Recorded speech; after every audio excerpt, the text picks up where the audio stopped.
Good evening. You are listening to Radio Free Magonia, the official podcast of the Magonian Research Group. As always, I'm your host, Michael Parrish, and as usual, Tom could not be here due to scheduling issues. Tonight, we do not have a guest per se. Instead, I am joined by our very own AP Strange. If you know us, if you follow us, you will remember him from our first appearance on Soraya's Where Did the Road Go back in April. And if you follow Fortean podcasting in general, you will recognize him from Timothy Renner's Strange Familiars. So it's my pleasure to introduce AP Strange. Hey, thanks for having me on. Hey, thanks for being on. Now, AP, tonight I would like to discuss two things. First, your own personal experiences in chronological order, from earliest to most recent. And secondly, your research and the fruits thereof. So Okay. let's do this. Let's just start where it starts. All right. So, from earliest experiences, I guess we're starting with the luminous entities that I encountered as a kid. Luminous. Luminous entities, yeah, like balls of light, pretty much. Orbs. Will-o'-the-wisps. Right, that kind of idea. Um, so I've told the story several times now, and it seems like any way I try to describe it, it just builds a picture in people's minds, other than what it really was. Mm-hmm. Because more or less amorphous globs of light, so that they just kind of gave the impression of stars, or just, I used to always refer to them as orbs, but they weren't spherical per se. They did seem to kind of have a circular, um, they seemed to radiate from a center, so they gave the impression of Okay. something orb-like. But but yeah, just two luminous. And it's hard to say if there were even two of them, or it was just one thing that presented as two lights. Yeah. Uh, Well, and I'm not interrupting you here. I don't want to interrupt you. But when you said amorphous, when I hear amorphous, I think blob. I think shapeless, pulsating, Lovecraftian, you know. yeah, and that would be accurate. So it's Uh, kind of, um, yeah, I mean, kind of, yeah. What it wasn't sharply pointed like a star would be. It just kind of seemed to uh to undulate a little bit in shape and size. So if that okay. makes any sense. So Yeah. Would you liken it to, say, an ink blot under a projector screen? yeah, I guess that would make sense. Okay. And there were two of them. Right. Now, where would you see these? So I encountered them the one time, and to the best of my knowledge, I was about 5 or 6. Um, and I always, I always thought of myself as being younger until I kind of put things together in my head and realized I was on the top bunk of a bunk bed that I shared with my brother. So I couldn't Mm-hmm. have been much younger than that, because he's 2 years younger than me. So he would have been on the bottom bunk, and he wasn't. Just through reasoning, he would have been in a crib if I was any younger, or Yeah. he wouldn't have been born yet. So, um, uh, and they just kind of appeared at the end of the bed. So, that would be maybe about 4 feet off the ground, Mm-hmm. three to 4 feet off the ground. Um, Not directly over the end of my bed, but off the end of the bed. Now, they just appeared out of thin air. They didn't float in through the window or down the hall. Okay, so the room was the layout of the house was a bit strange, because it was an old colonial home. Mm-hmm. So the top floor, if I mean, I guess you would have to be from New England to know what a colonial home layout is kind of like, but they're big square houses, really. And the top floor used to be open. It used to just be like a big hall, back in the Revolutionary War days. So over time, when they developed rooms, it was set up in kind of a wacky way, where the room that we had as a bedroom was enclosed by two other rooms that were essentially, um, there was no hallway there. So the door to my left would have been to my parents' room directly, and the door straight ahead would go to what was our living room at the time. Okay. So, um, and they came from the direction of the door directly to the left of the bed, which was my parents' room. Okay. Now, how long did they stay? Um, it was a good couple minutes. It was long enough to have a conversation with them, although the conversation was a bit one-sided, I guess. Um, uh, they gave the impression to me of non-threatening. They didn't seem threatening at all. Hmm. So I had more of a playful outlook toward it. Uh, Yeah. seeing them there, just getting kind of curious and wanting to go investigate it a bit. Uh, it, it was weird because they were the ones asking the questions. So they were asking, "Who are you?" And it was a voice that I could hear. Hmm. It sounded like two voices, or like one voice in stereo that's just a little bit not in sync. Yeah. Um, and asking me basic questions about who I was and where I was, like why I was there. Hmm. Um, Very mundane questions that didn't make any sense to me. You know, Yeah. um, I I answered them to the best ways I could. I gave them my full name, first, middle, and last. When they asked where I was, I told them my street address. And just kind of doing the kinds Well, of they things already that knew that. I don't think they did. Because when they got to like the why or what are you doing here kind of questions, I was saying, well, this is my room. Yeah. And that's where things kind of shifted after a minute or two of talking, is when I made kind of a declarative, this is my room.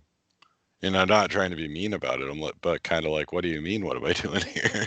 Like, I live here. This is my room. This is where I Yeah. sleep. And that's when they started to leave. You know, that they drifted towards the window at that point. Now, if I may ask, did these voices sound etheric at all? Like a Oh distant yeah, radio station tuning in and out, phasing in and out? yeah, sort of like that, Yeah, and kind it's of echoey as though there's two of them, but they're not completely synced together. yeah, it's interesting because my guest from the previous night, he's had an entity that's been attached to him his entire life. She glows brightly, and he described her voice in very similar terms. Hmm. Um, as for the mundane questions, I have an observation. A cousin of mine had an experience when he was 11, 12 years old where he encountered a humanoid entity, not in his home, but in a public park. And she peppered him with similar questions, similar, very mundane, generic, almost pointless questions that he didn't really see the point of. Right. Although unlike you, this was not, at least to his perception, a positive or a neutral encounter because his fight or flight instinct kicked in and he chose flight. Um, so yeah, that's interesting. That interestingly dovetails with other things I've been told. What happened next? Um. Well, they started to float toward the window, and they seemed to just kind of pass through it. The window wasn't open, so it was almost like they were able to phase through the glass or whatever. Yeah, Um, it was distressing to me because I didn't want them to go away, because they asked a bunch of questions about me, but I got nothing about them. And I kind of felt like I said something wrong to make them leave, you know. yeah. Um, so I was about to just kind of say like, no, wait, come back. And that I got really drowsy instead and started falling back toward my pillow. Hmm. Um, and it was at that point that I could see my own body falling back onto the pillow. So this is where it turns from just an encounter with these two things and turns into more of like an out of body experience. Okay. Um, and after which I seemed to just kind of float out the window after them. Uh, and immediately following leaving the house, though, all I could see were party balloons. And when they dispersed, I could see a McDonald's in the center of my hometown, Mm-hmm. and a birthday party going on. And then when I woke up in the morning, I think that might have been more more ahead of the entities themselves in my memory, was because the dream seemed so exciting to me, because there was no McDonald's in our town, you know. It was the kind of town where you had to basically leave town to go grocery shopping. We didn't have very many businesses there. Um, Yeah. so Well, let me ask you this. This astral voyage you went on, do you think, although at the time you perceived it to be involuntary, do you think your subconscious mind could have willed that to happen so that you could go and get the answers you wanted? yeah, probably. I think I And was probably just open enough to it that I don't know. I always had a crazy imagination too as a kid, so and this, if you could clarify, you saw party balloons, but not at the McDonald's. You saw them floating around outside your window when you first left it. no, but it was almost like um, it's all hard to describe. And granted, I was 5 or 6 at the time, so this could Yeah. have mutated over time. My memory of it was seeing my own body in the bed, floating Yeah. out the window, and then instantly being like in a dream state. So So it was kind of a dream logic thing where it was as though yeah. I was completely surrounded by balloons, and then they parted to reveal the McDonald's there. Okay. So at that point, it was more like a dream than actual astral travel. Now there's three explanations we can have for this. One, we could posit that you had actually went to an actual birthday party occurring at an actual McDonald's somewhere in the area. Well, no, because it was very specifically a plaza in the middle of my town. Oh, okay. Because, all right, Or well, all right, I'm listening. or it could be that this was some alternate realm that you had passed into Okay, well, that looked superficially like ours. I think I have the answer to that because a couple years later, um, that I really don't remember what was in that plaza before, but it couldn't have been anything that would catch my childhood attention. Yeah. But a couple of years after those events, maybe 4 years after, the they built a McDonald's in that very plaza. Okay. So there was one there like years later. And I kind of saw the golden arches go up and before the restaurant was open, and it was just Mhm. kind of a coming soon sign. And I got excited about it when my mom was driving by and I was in the back seat. And she said, "Oh yeah, well that's going to be open this summer. We're planning on having a birthday party for you and your brother there." And she ended up doing that because they had the playland with the ball pit and everything, and she had our friends have a little birthday party at McDonald's. Okay. So you kind of foresaw a real event Yeah, in a and sense. yeah, I mean, basically, I was given just kind of a glimpse of something that would be significant to me a few years ahead of time. Interesting, interesting. It's almost as if these light entities, as if they gave you this experience as compensation for not fielding any questions you may have had. Yeah, I mean, I think it comes down to language barrier.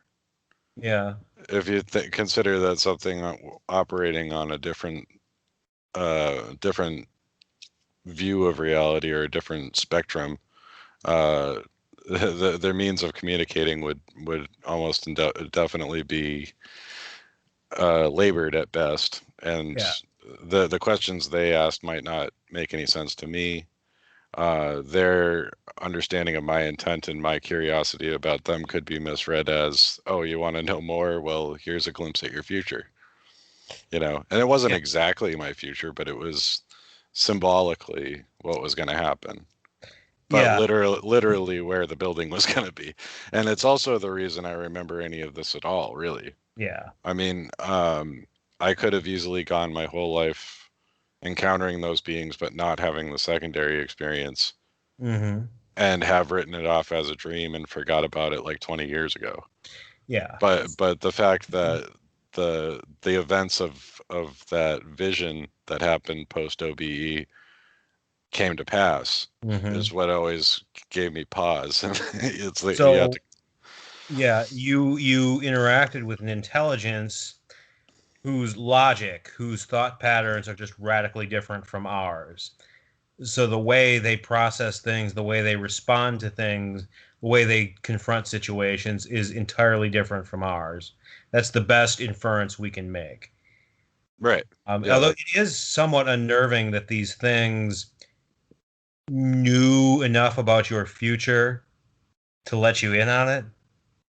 Well, I would suppose if you were a being of pure energy, because they obviously don't seem to have any real tangible material quality. If they Hmm. can pass straight through the door from my mom and dad's room, presumably, that seemed to be the direction they came from, and they can pass through a window, they don't seem to have any weight. And I'm not really even sure that the voices were audible so much as I could hear them in some capacity. Um, you have to imagine that they experience time differently, Hmm. or maybe time doesn't exist for them at all. Yeah. Or perhaps there is an Akashic record and perhaps they have access to it. Yeah, I mean, anything's possible, I suppose. Yeah. I, Yeah. I, tend, I tend to think of time as not really being so much linear as it is corkscrew shaped, and Yeah. sometimes can overlap on itself. And that's the thing about this phenomena is everything's on the table Yeah, but when it I've comes also to I've had other premonitions as well, so it. I would never go as far as to claim that I'm psychic. I think that there's just a continuum to reality that can be perceived um, under the right circumstances Yeah. So by what? anybody. Yeah, I personally have had premonitions, but they're always like minor, like completely unimportant events. Like as I told my guest last night, like I can see in my mind's eye the vending machine at work being refilled tomorrow morning. Yep. Twinkies, we're getting new Twinkies tomorrow, like those kinds of things. Like why even have that? Yeah. Yeah. So what was the next big experience that you recall? Okay. Let's see. Going chronologically. Um, I guess from there it would just be poltergeist activity that started at the house. Um, so that affected pretty much everybody in the house. Yeah, there's no But way it couldn't. yeah, well, not as much my parents. My mom experienced a bit of it, and she let on that she didn't. She didn't want to contribute to us getting upset about anything. Yep. But nothing so dramatic as you'd see in the movies, but just constant things. And I came to believe eventually that the types of phenomena that we were seeing in the house was a result of some kind of subconscious or recurring spontaneous psychokinesis on my part. Although it did happen when I wasn't there sometimes too. So How, if you don't mind me asking, how old were you at the time this was going on? I would say some of the earliest stuff with that I probably would have been 12 or so. Oh, Um, okay, so this was years later. yeah, So you had a several year lapse in which basically nothing occurred, at least that you recall. yeah, to the best of my memory right now. Yeah. Okay. Now the first poltergeistic incident, what was that? It started off pretty subtle.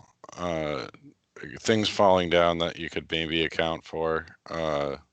For us as the kids, so we're talking myself, my brother, and three of my cousins were at the house every day, Hmm. um, and sometimes a couple of my friends. but we'd all be in my bedroom.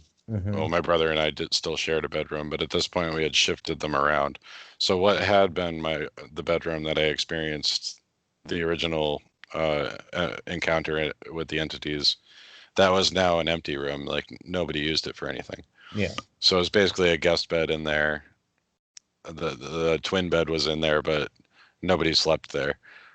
Uh, it was just basically a passageway from our bedroom to my parents' bedroom, and the Mm-hmm. living room was now downstairs. So the door to that room would open up, and I mean, it would the handle would pop and it would swing wide open and hit the wall, and just scare the hell out of us. Yeah, something you could explain as the hinges, the springs, but not necessarily. Right, because we're talking a colonial house with a lot of this original stuff. Yeah. So this is a 200-year-old wooden door with one of those metal handles that's basically just a hook that you push up and it lifts a flat bar that Mhm. rests in a thing. So you really need to push up on that thing. The doors aren't spring loaded. They're not designed to close on their own or anything like that. Yeah. But yeah, I mean, it could swing wide open and hit the wall pretty much, or sometimes just pop open and then slowly creak open Yeah. to the point where my mom got sick of us getting freaked out about it, and she put one of those hook latches on it that you could just latch the door shut with. And after that, it would open as far as the hook would allow, and then you would just hear scratching on the other side of it, Okay. or like light knocking sounds. So Now, it's interesting you mention your mother had experiences, but she denied them, right. having them, ostensibly for your and your siblings' sake. Hmm. My mother did the same thing. Yeah, I'm not going to tell you what she experienced because it's not my area to do that. But she kept it to herself for years. I didn't find out until I was in my early 30s.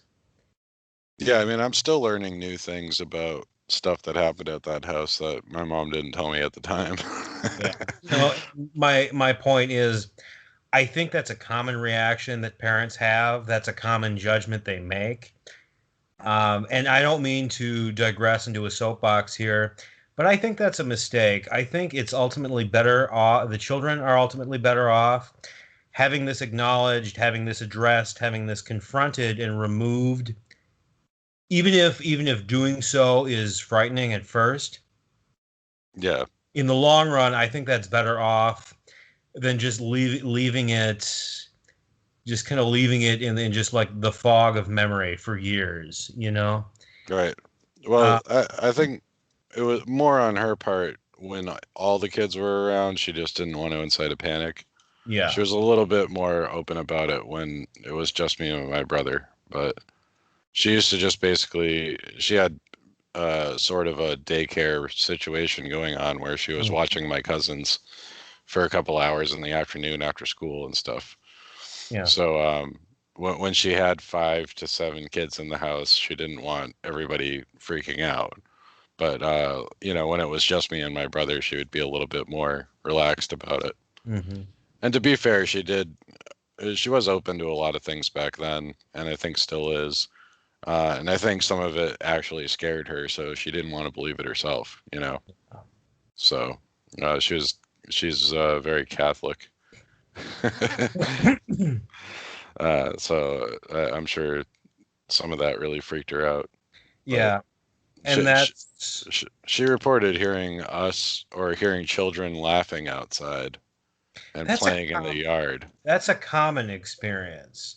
That's a motif, a cliche, is like children's voices, children's laughter. Right. A lot of people have that experience. And It's she one would think we got home from school or skipped school or something and look out the window and there'd be no kids outside, you know? Yeah, it's once again, it's like this phenomena chooses, or maybe it doesn't choose, maybe it has no choice. Maybe the best it can do is to work through like stock characters, And archetypes and stuff like that. yeah, Yeah. stock expressions, stock manifestations. Um, you know, what you said earlier about her reaction, about not wanting to believe it herself, I know a lot of people do that. A lot of experiencers, especially if they've never, researched this subject before, they go into denial mode, they go into rationalization mode, they scramble to come up with all kinds of mundane explanations, and you always hear the same thing. Well, I was afraid something weird actually was going on, or worse, I was going insane. Yeah. I You mean, my brother still does that, and it's Yeah, kind of funny. But his way of thinking is, if I focus on it and give it too much attention, it'll happen more. well, that's true. Right. I You know, suppose it is. if you build it, they will come. Yeah, because I kind of dove right in. It was prior to that activity really picking up. Even it was those old Time Life books on the unexplained would be around. Yes, I Uh, had those. My grandfather had those. Right, and I had a copy of the Reader's Digest Mysteries of the Unexplained book. Do Yep, you have that one? I believe I do. Probably from the age of like 7 or 8, I was pouring through that thing and just like reading, and it's perfect because it's just all bite-sized snippets, you Hmm. know? So I mean, I think I remember watching the movie Ghostbusters as a kid and recognizing the Zener cards in it as and being like, "Oh, the people that made this movie know what's up," because that's actual parapsychology, you know. Yeah, yeah. And I remember thinking when I was probably before the activity really picked up at my house, like that I wanted to be a parapsychologist, and how do you go about doing that, you know? And I realized it entailed a lot of education and getting a psychology degree eventually, and lost interest in doing it. Yeah, and parapsychology was more of a 1970s thing. Yeah, it wasn't really on the table so much anymore. Yeah, it's been replaced with often amateur paranormal investigation. I mean, there are still parapsychologists out there, but I mean, they're not as much accredited with. I mean, in conjunction with accredited universities and stuff, like No. the Ryan Institute is now it's under a different name, but it's a separate entity. It's no longer attached to Duke University, but it's a Yeah. nonprofit on its own. But there are people that are, parapsychologists of a sort there. But yeah, I know what you mean. It kind of uh, started with like the SPR and a lot of those kind of groups, and up through J.B. Ryan and the Foundation for Research into the Nature of Man, and kind of Mhm. petered out after Ryan died. Yeah. The universities are no longer going to be hosting Philip experiments and things of that nature. Yeah, but it may come back around again. So, Yeah, these things are cyclical. So what was the next big thing after the Poltergeist saga? oh, all right. Because I mean, there's a million stories with the Poltergeist one. I didn't know if you wanted to hang on that for a bit. Oh, we could, but if you have a million stories and we don't have a million minutes, That's true. and we kind of got the gist, Right. so I think we can move on. What happened next? Uh, okay. So, well, that kind of experience followed me into my late teens and early adult life. Hmm. So, the poltergeist activity would follow me to different places I worked, and it would be witnessed by other people in the vicinity. Hmm. Um, and I mean, it still kind of goes on to this day, every once in a while, a couple times a year maybe, Hmm. and actually happens to my parents every once in a while. So, Let me ask you this. As a teenager, thanks to it, did your reputation precede you? Were you known as the kid that things happen around? no, because you know what, it didn't happen around my friends really, and it didn't happen at school as much. But Okay. I think people might have thought of me as somewhat spooky. I didn't have a ton of friends growing up. Yeah, neither did I. I had a small crew of that I was tight with, and that was about it. Yeah. So, We're not the elite in this community. but I think people recognized that I was all about um, UFOs and the Loch Ness monster and stuff like that as well. Yeah. So, And this was in the 1990s when, thanks to the X-Files, Forteana, or more like Pop Forteana, was very popular Hmm. on television, at video stores. You had the TV series, you had made for TV documentaries, straight to video series. The one that stands out in my mind is UFO Diaries. Yeah. Yeah, and yeah, again, largely thanks to the X Files. This was popular stuff back then, just as it was during the decade that just ended, during the 2010s. Yeah. Sightings was a big one for me. I really liked that TV show, and of course Unsolved Mysteries. Yep. Yeah, so I was all about those. And there was one station that would play the old In Search of episodes with Leonard Nimoy. So I used to watch that. But I, So, did you have anything else going on during this time? during the time that the Poltergeist experiences were going Yeah, on. yeah. During adolescence, were there any memorable sideshows? Oh,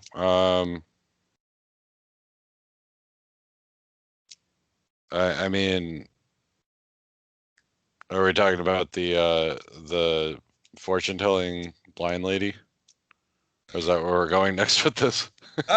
We could, I but get a little thrown off by chronological order and having a yeah, bunch of experiences that I'm skipping over. uh, So,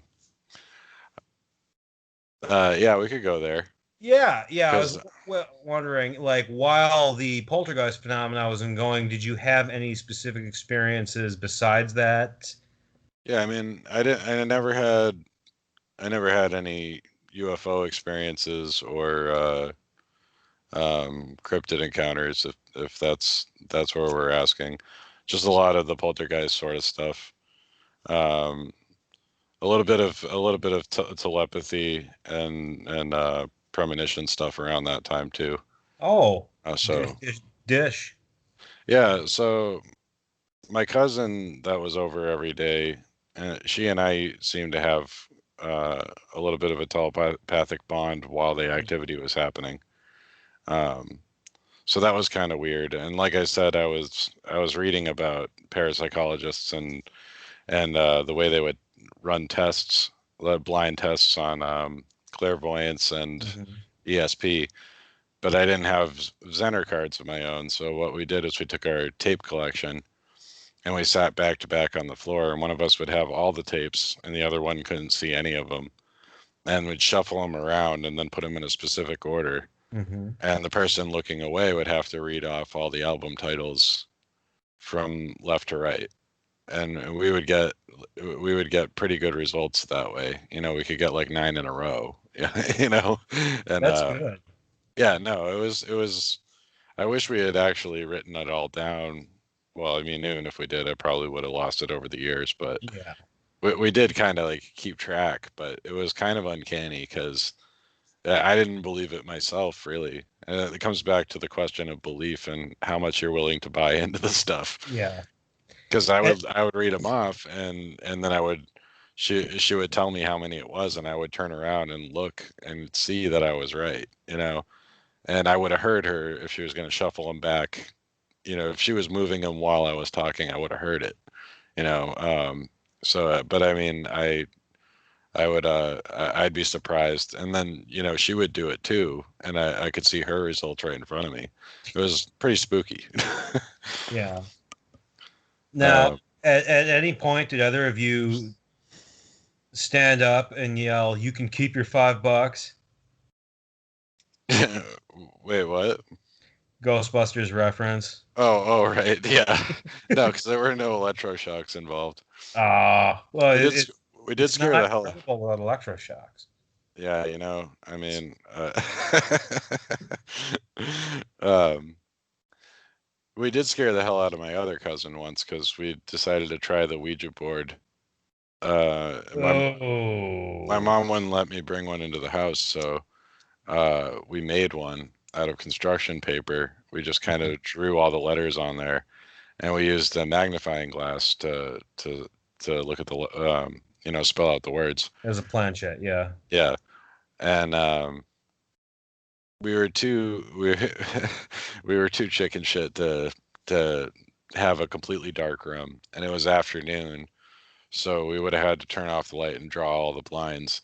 Hmm. So what we did instead was we drew the blinds halfway down in the window right in front of us, and then drew them all the way on the other window. And in the next room over, the blinds were wide open, so there was plenty of light coming in from the other room. Um, uh, and we were we were we asked that if there were any spirits present, give us a sign. And right when we said that, the blinds went down in the room we were in. And then I saw my younger cousin walk into the room next to us. Hmm. And she was looking at us like, what are you guys doing sitting on the floor? And at that moment, the blinds went down in the room she was in and then went all the way back up.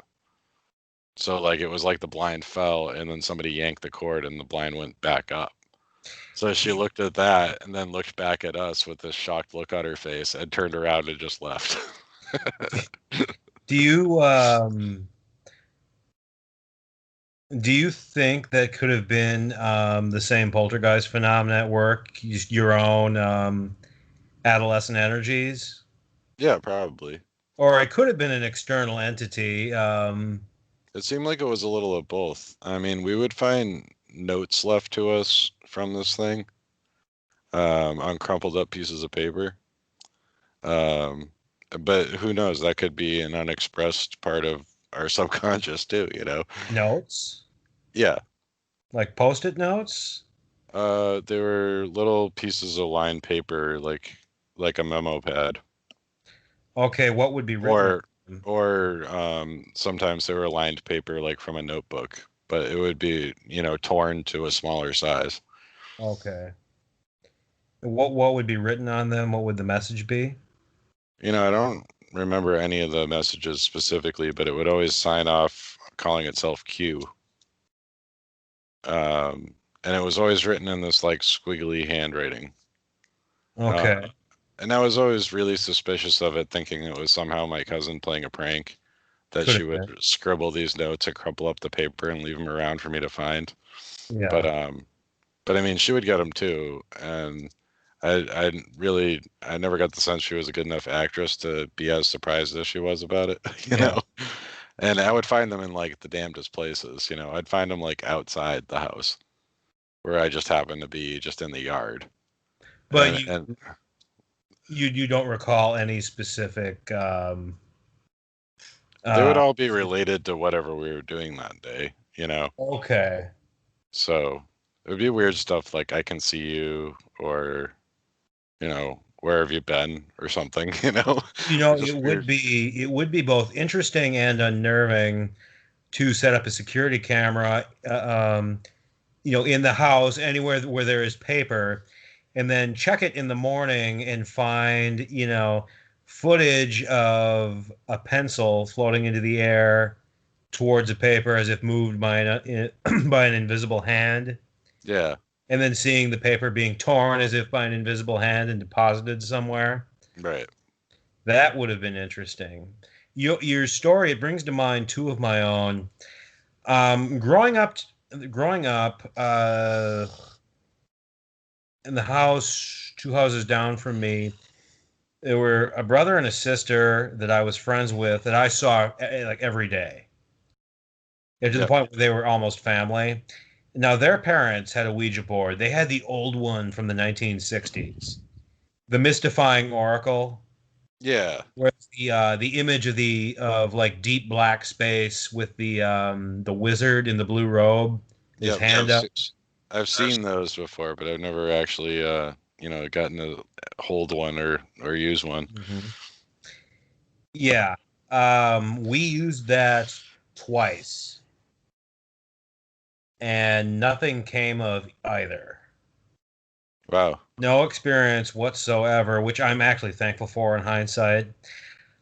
Yeah, The I mean second, it's pretty unnerving. It's kind of yeah, And actually, I don't know if the notes started before or after we attempted the Ouija board thing. Yeah. So that'd actually be interesting to find out.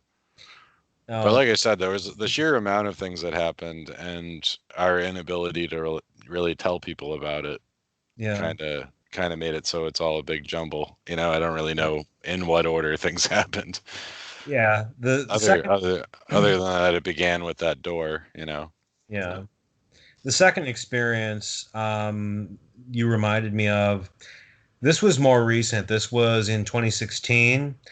I purchased a used deck of tarot cards from Half Price Books. yeah, And it was the Golden Dawn deck with the introduction by Israel Regardie. yeah, And I purchased it to experiment, just to experiment, not to fully immerse myself. So one night I did a simple 7 card, I think it was 7 cards, a simple spread, and it was eerily accurate, like frighteningly accurate. And I was alone by myself, at night. Thank God I had the lights on, bright lights. I was just doing this with a flashlight, like some teenager looking for thrills, yeah. you know.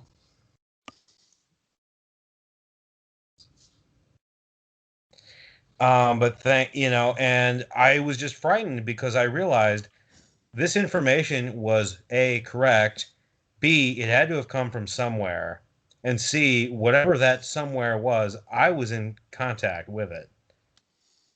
You Yeah, know, yeah, that is odd. and that frightened me, and I can't really go back to that. We are going to take a brief intermission right now, and we will resume shortly. All right.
Okay, I'm back.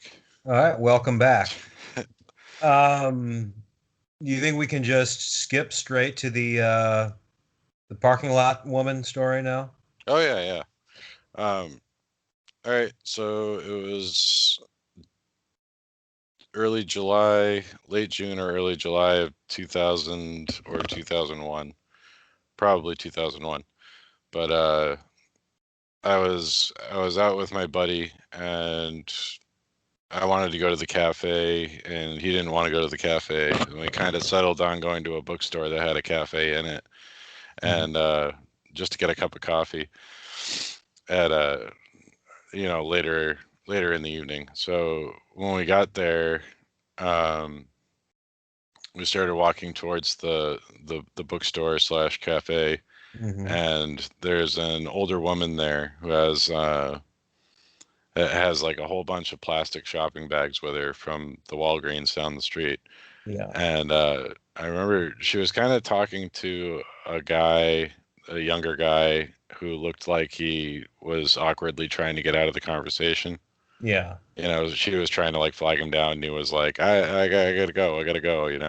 So Mhm. as I approached her, she looked up at me and her eyes had this look to them like she had glaucoma or something like that. They seemed to be almost all cataract. Like she kind of was looking straight through me. And she said, "Excuse me, do you have a cigarette?" And she goes, "I bought a pack down the street and I can't find it now."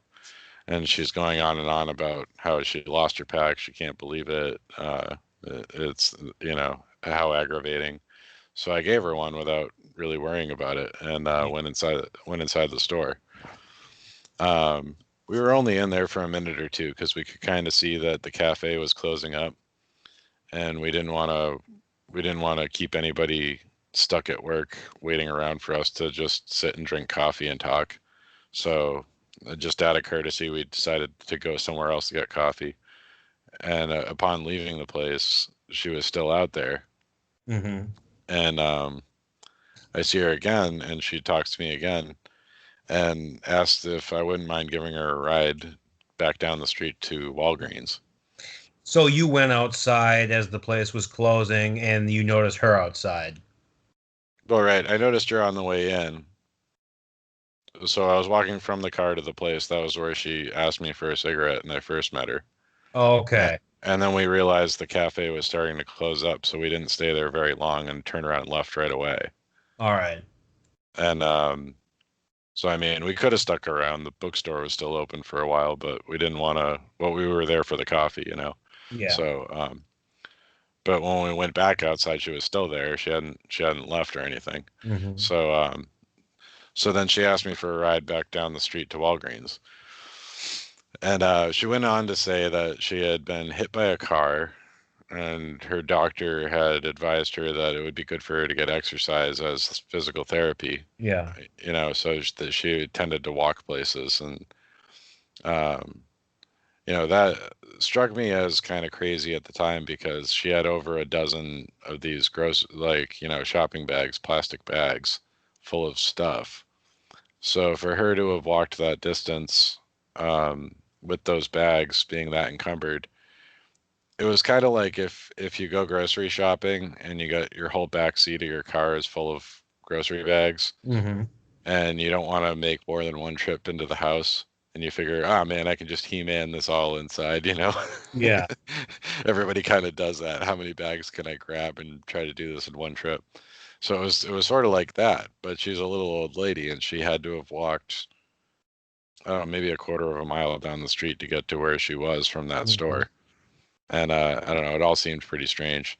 So so of course what kind of person is going to tell little old lady that they're not going to give her a ride back to down the street? Yeah. So I had a 87 Mustang convertible at the time. That was one of the smaller versions with like the four-cylinder engine, so not a lot of room in that thing. No. So my buddy got in the back of it, and she got in the front, and we started driving back down the street. And she made some offhand comment about how the two of us were musicians, and I was like, well, yeah. It's like, I mean, how'd you know that? And she made some comment about how people know her because she knows things, and I said, what do you mean, like you're psychic? And she goes, well, I've been known to be, and she's like, I read tarot. Would you like a reading? And I was like, well, yeah, man. It's like, obviously I want a reading. So we got to the Walgreens and I was like, where should we do this? She's like, we can do it right here. And I mean, as I already described, the inside of that car is very small. You Yeah. had a center console, sort of, but it wasn't very big. Um, and there was very low light, so we had to kind of pull up closer to the street where the street lamp was and get the light from that to come through the windshield. Mm-hmm. And she made it work somehow. She produced from her bag a big handkerchief sort of thing, and spread it out. And she had her cards, and she had a crystal ball, which, I mean, it sounds corny as hell. If I were writing this story as a fictional piece, I probably wouldn't include a crystal ball because it sounds ridiculous. But she had an honest to goodness crystal ball It's the on second her person. central casting for inanimate objects. Yeah, exactly. And she was basically central casting like old gypsy fortune teller. Yeah. Um, before I don't know, I guess that's still a trope that people use, even though it's considered a little dicey these days. But yeah, I mean, not too different from what you'd expect in a movie. I mean, I don't think I was really all that floored by all of this at the time, but in retrospect, looking back on it, it all seems like it had to have been made up by somebody with a poor imagination. Yeah.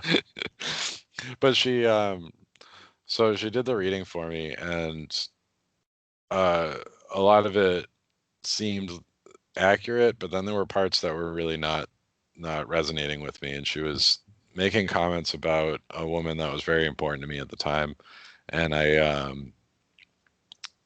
and she was saying, I see a blonde lady, a blonde girl. She's very important to you. And I really could not think of anybody.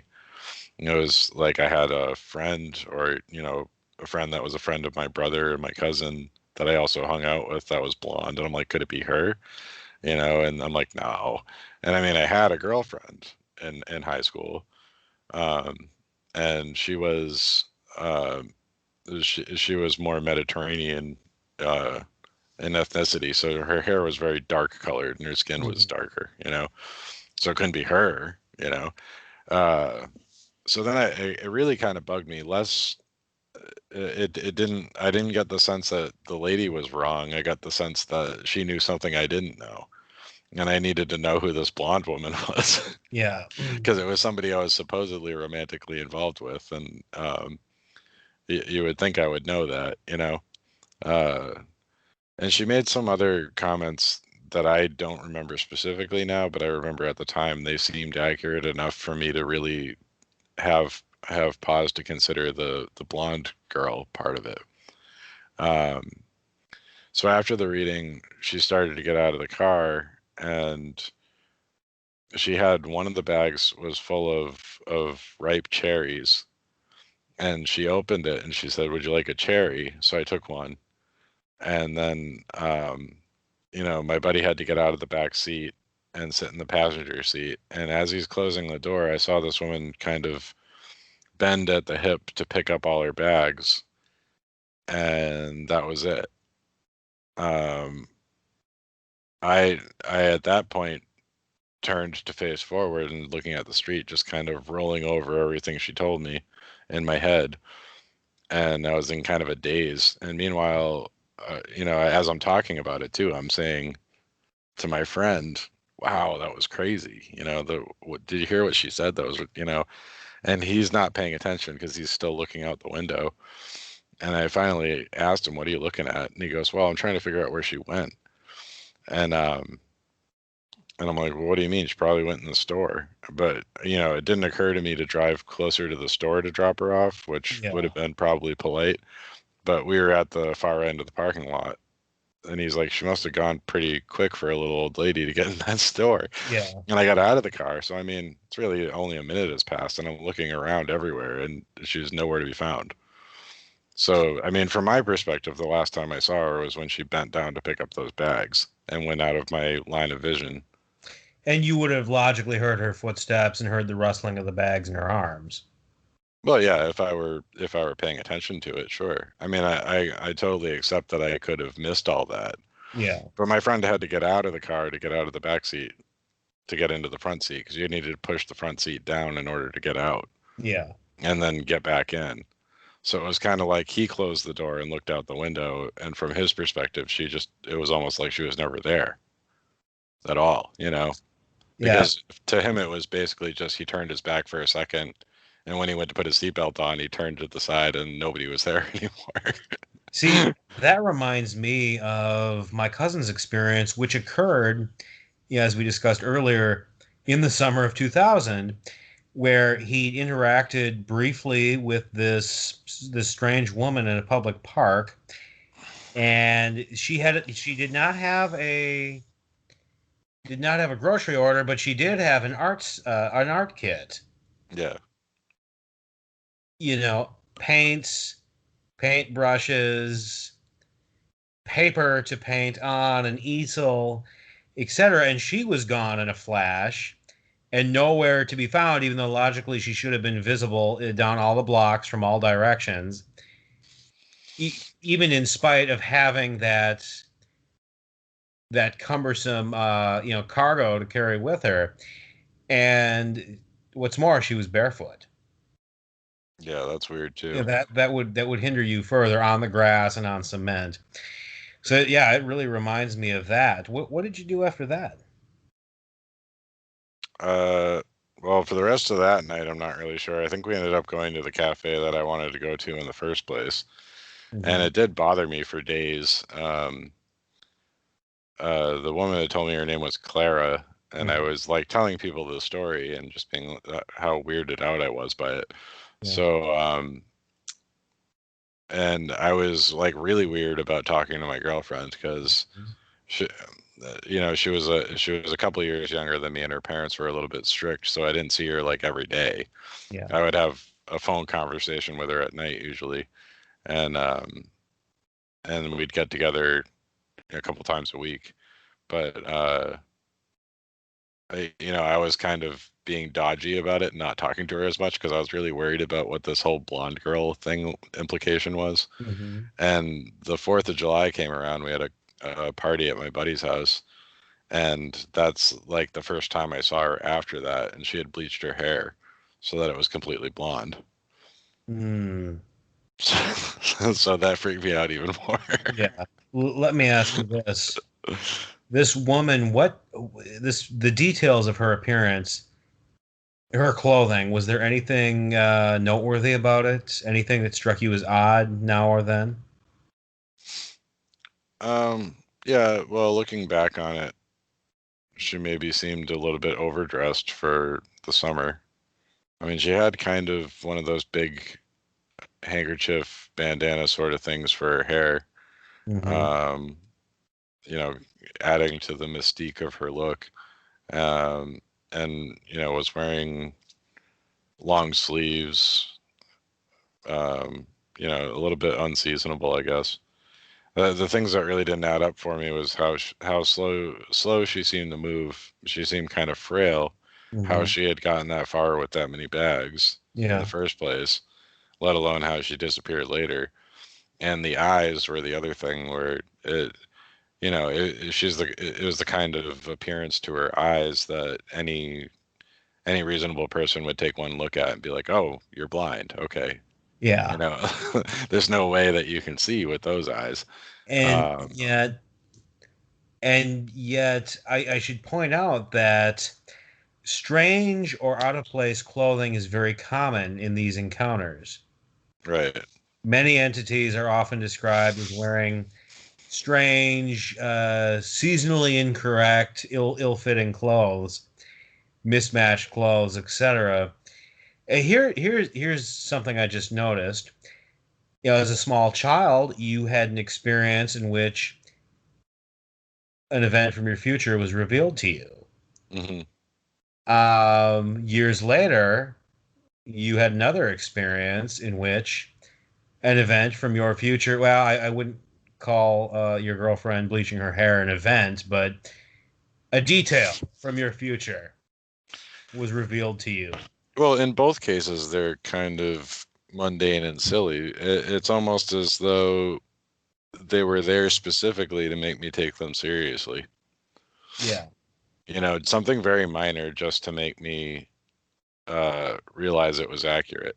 Now, I realize anybody can fall victim to apophenia and see patterns where they're not really there and assign a value to something just because it somewhat relates vaguely to something that a psychic told them. But Mhm. to have a fortune teller insisting that there's a blonde woman that's very important to you, and you're all you can think is my girlfriend's not blonde, and then she is the next time you see her. It's Yeah, kind it's kind of like really on the nose, yeah. Now, this young man that you saw her speaking to before, Yeah. did you overhear any of her conversation? No, but I Any? assume she was asking him for a cigarette or for a ride, and he really didn't want to be bothered either way. it would be interesting if you were to encounter him later, shortly after that, say a few weeks later, and ask him Yeah. about his experience. It would I also, mean, it's also Worcester, Mass. Worcester, yeah, Massachusetts is known for its share of inexplicably odd people. So any business in the city is going to have one or two regular visitors that are just kind of out of their gourd and people are used to, you yeah, know. So that's kind of the impression I got, is that the guy's encountered her before and he's like, oh, not this lady again, you know. yeah, Because there's plenty of those around. And I encounter them still all the time. So yeah, yeah. You got to be, yeah, you need compassion in dealing with people like that. mhm. While at the same time being mindful of your own Yeah, schedule, let's say. there, but for the grace of God go I. Yeah, yeah, yeah. So what was the next big experience after that, if any? Okay, let's see. Chronological. I think I'm going to Yeah, nix that rule for future episodes. yeah, I know. It's just that my mind doesn't like. I was already talking about the corkscrew model of time. I don't think linearly at all most of the time. So, Yeah. but yeah, I mean, from there, I guess uh, got the Road Phantom. Talk about the Road Phantom. No, Um, let's do it. I don't think I've told that one on a podcast before, so that'll be fun. I did put it on the Liminal Earth map, Yeah. Liminal dot Earth. There, I think it was You the heard first it, one I put up. you heard it here first.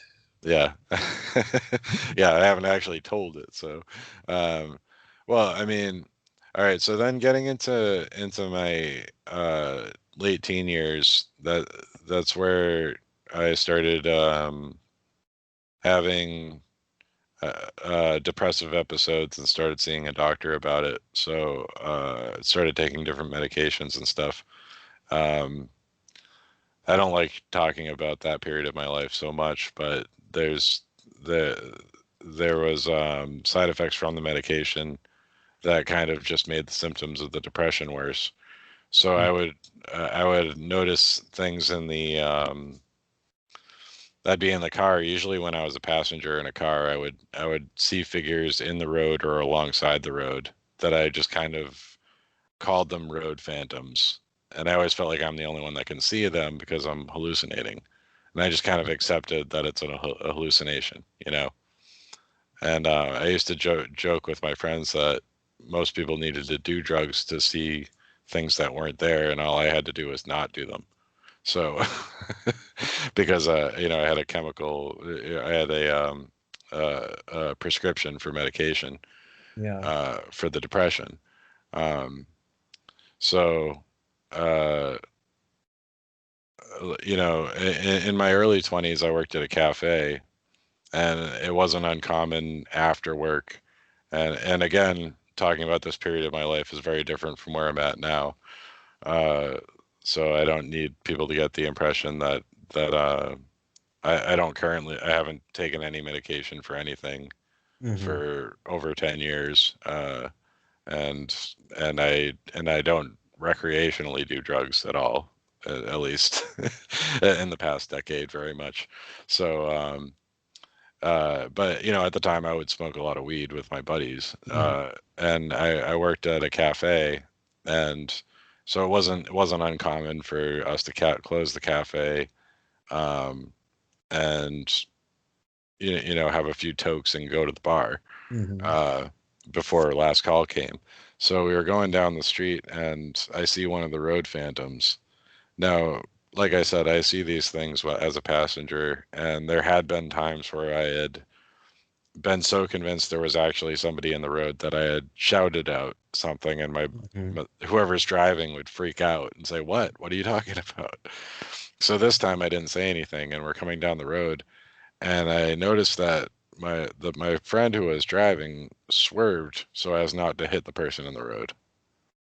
Oh, It's like, so he swerved around my hallucination, basically.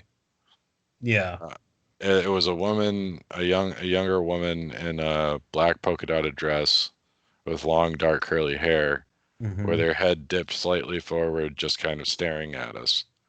And she looked as though she was soaked, like she had been out in the rain or something, even Hmm. though it wasn't raining out. Now, these phantoms in general, how many of them like would you see on a given ride, on a given drive? Oh, it'd be like once, once in a Oh, while. So I'd see okay. one, and then it'd be like weeks before I saw another.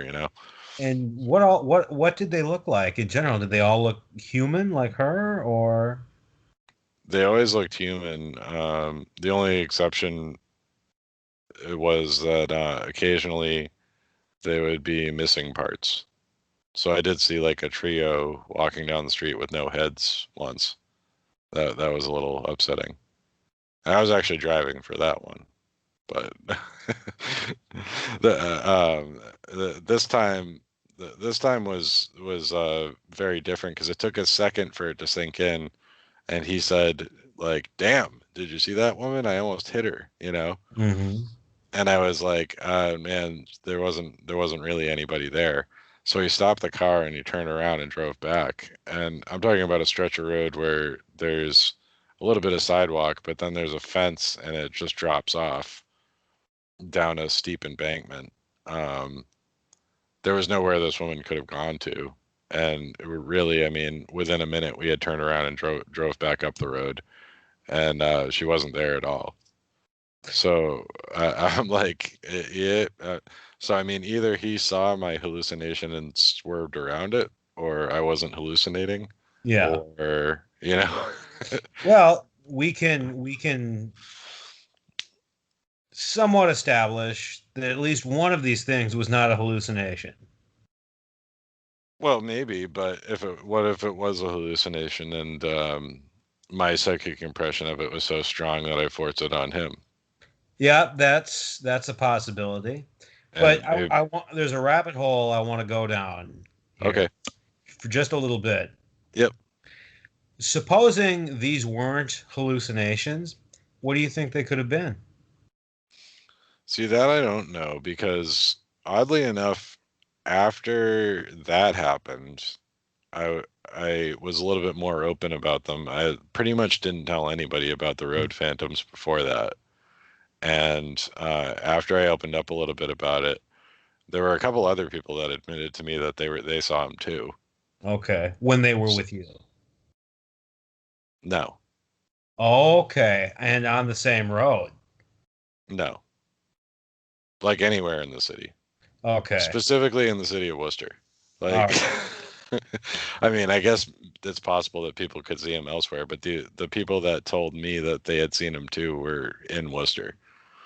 One of them worked at a gas station that was kind of like he was inside of like a little booth, and it was the kind of thing where you put the money in the drawer and you close the drawer, Yeah. and he puts some gas on the pump because he would see people walk up to the window and he would go over to the window to talk to them and they would just vanish when he got there.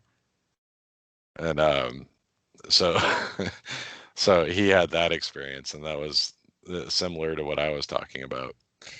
You Um, think you could have been projecting accidental tulpas all over the place? well, I mean, I'm pretty sure it was happening independently of me. Yeah.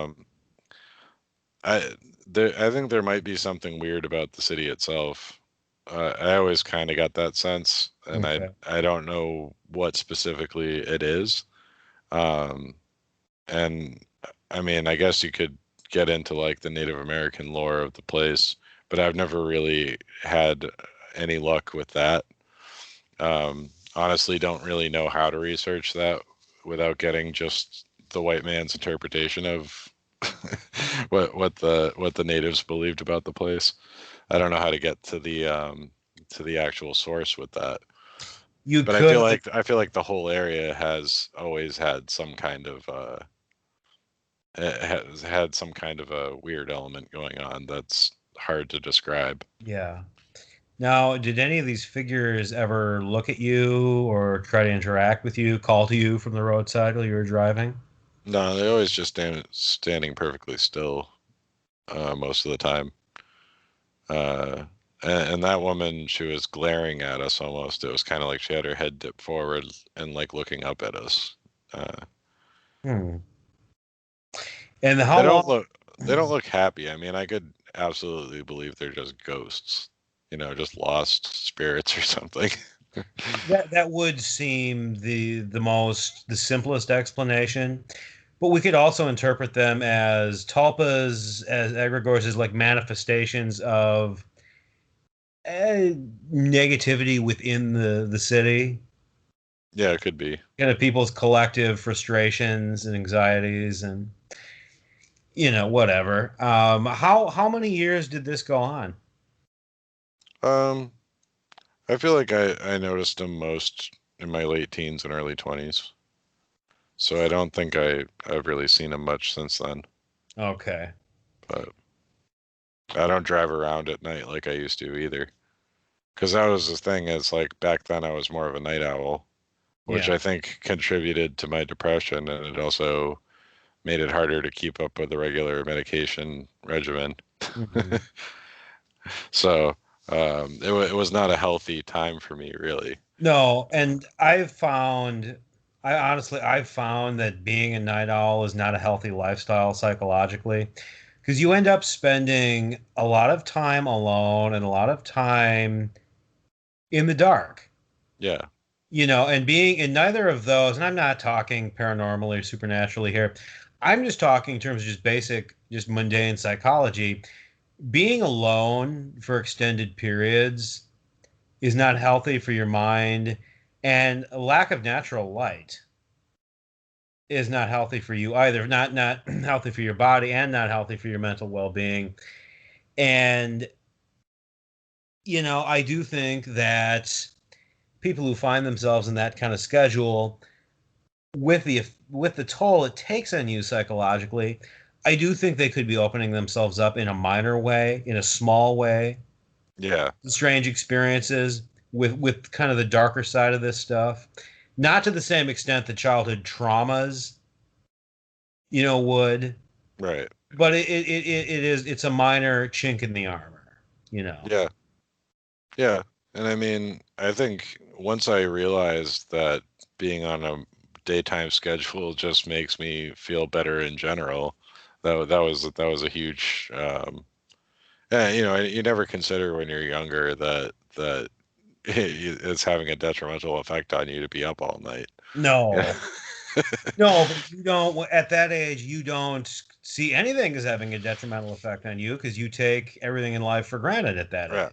and you're invincible. So, but yeah, I mean, like I said, I worked at the cafe, so I'd be working until midnight or 2 in the morning. Like I had jobs that I would work at night, and I was also a musician, so I would perform at night and be leaving a venue at 2 in the morning or something like that. Yeah. And Um, I would like to add that when you have a schedule like that, in a small way, you kind of are stepping outside of society. Not entirely, but you're not in sync with the rhythm, with the pulse of the general population because most people are not night owls. Most people are up in the morning and asleep at night. yeah, I mean, I totally agree with that. I mean, Yeah. even later in life, I had jobs where I was working second shift, and yeah, I mean, it's just the kind of thing where you leave the house at 10 in the morning and you're all bleary-eyed because you didn't get home from work until Mhm. 2 in the morning, but you need to get out and do some errands before you have to go back to work. Yes. You And know, everybody else in the world is at their jobs, like looking at you, like, doesn't that guy work? You know? yeah. Psychologically, you feel alienated. You feel like an outsider a little bit.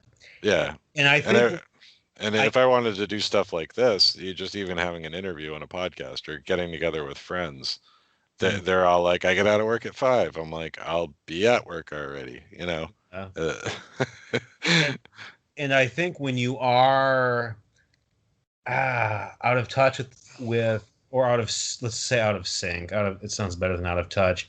Out of sync with the population. Yeah, I liked outside the rhythm. I think that Yeah, that sums it up really well. yeah. It opens you up to this phenomena. I don't know why it just does. It doesn't do, not to a great extent, as I emphasized earlier, but it does. It's kind of like the whole concept of an anti-structural life. Yeah, How the unemployed, how the unhygienic, the unsanitary, the eccentrics and loners who kind of live a bohemian existence as opposed to your typical bourgeois 9 to 5 this and that, are more apt to have these experiences. It's an observation. It's a reliable observation. Do we know why? Do we have an answer? Do we have an explanation?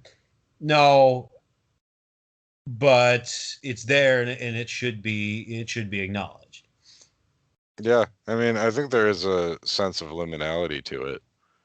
You know, you're not exactly outside society. You're not working against society. You're just the flip side of society. You know, you're Yeah, kind of running against it. You know, so it, it's it- it's like the ghosting effect on old analog radios and television sets, where one channel kind of bleeds into the next. So you'll have like a cooking show on one channel bleeding into, say, a cop show on the other channel. So you'll be seeing a slice of pizza floating around in Columbo's stomach or yeah, something yeah, like that. yeah.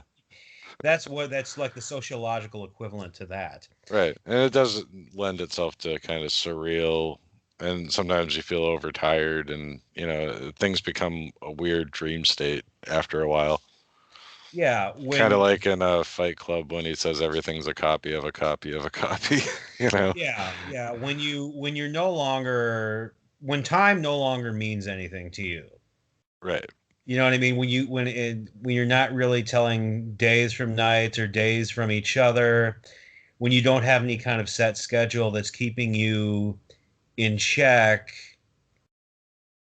it a lot of your faculties will go out the window. Yeah. A lot of your perception will become warped. Like Lionel Hutz on The Simpsons. Yeah, but I haven't slept in days. Yeah. And Well, that what's really dangerous is when you get to the point where you can't tell your dreams apart from reality. I've never been there. I've It's never pretty stopped bad. below. Have you? Oh yeah. Yeah. Oh, do you care to share, or is that too sensitive an area?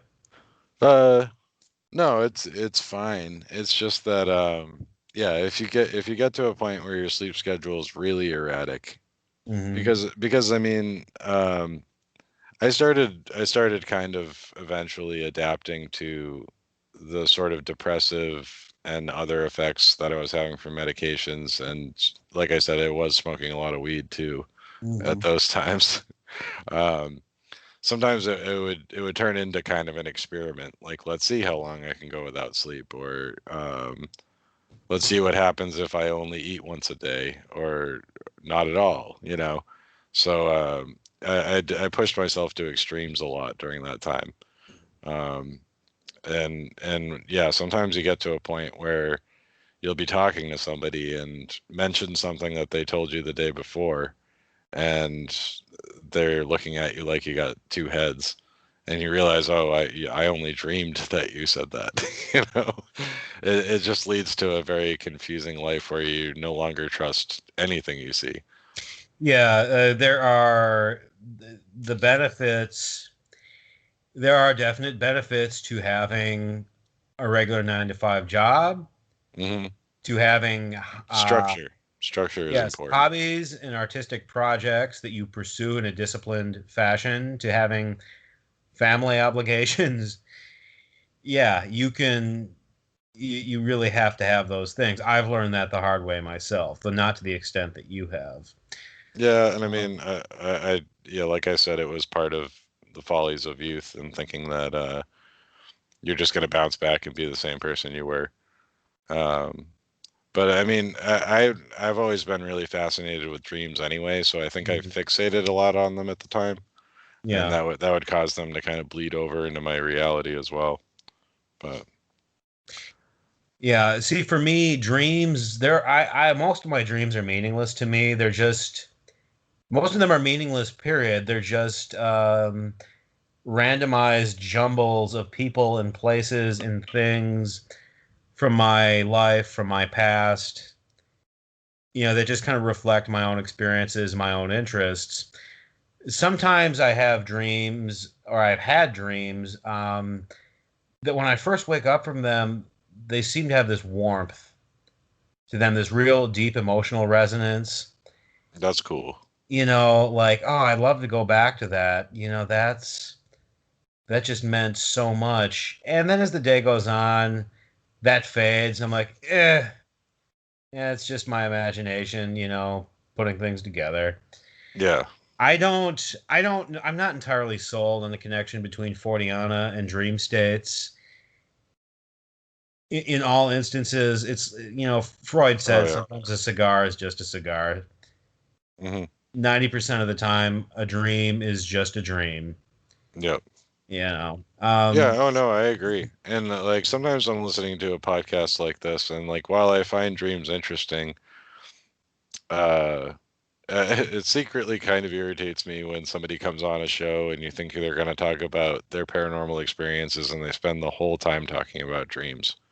Like if it's important or it overlaps with stuff in the physical realm, then that's fine. But I mean, occasionally it's like I don't want to hear about your dreams, man. Nobody wants to hear about your dreams. No, But no, those end up being really interesting anyway. I end up finding value in those. that's the domain of psychology, not Forteana. Right. Um, Unless it's a direct premonition. And I mean, I've had yeah, that before. That's actually, as far as chronological orders go, that's like one of my most recent ones. yeah, So, and that's not to say that there's no overlap at all either, right. because there is. My guest 2 episodes ago had it was a lifelong experiencer, is a lifelong experiencer, and her earliest experiences, which were alien abductions, and keep in mind, this occurred within the context of the life of someone who's a lifelong experiencer. So they weren't just dreams, but they occurred within what appeared to be dream states. Yeah. And so the phenomena, whether you look at it as a singular intelligence or as an ecosystem, the phenomena can contact you. It can reach you in your dreams, Right. just as it can in any other altered state, any time in which your mind is not fully working, in which all your faculties aren't there, you're open to it. Yeah. I think that's true. Yeah.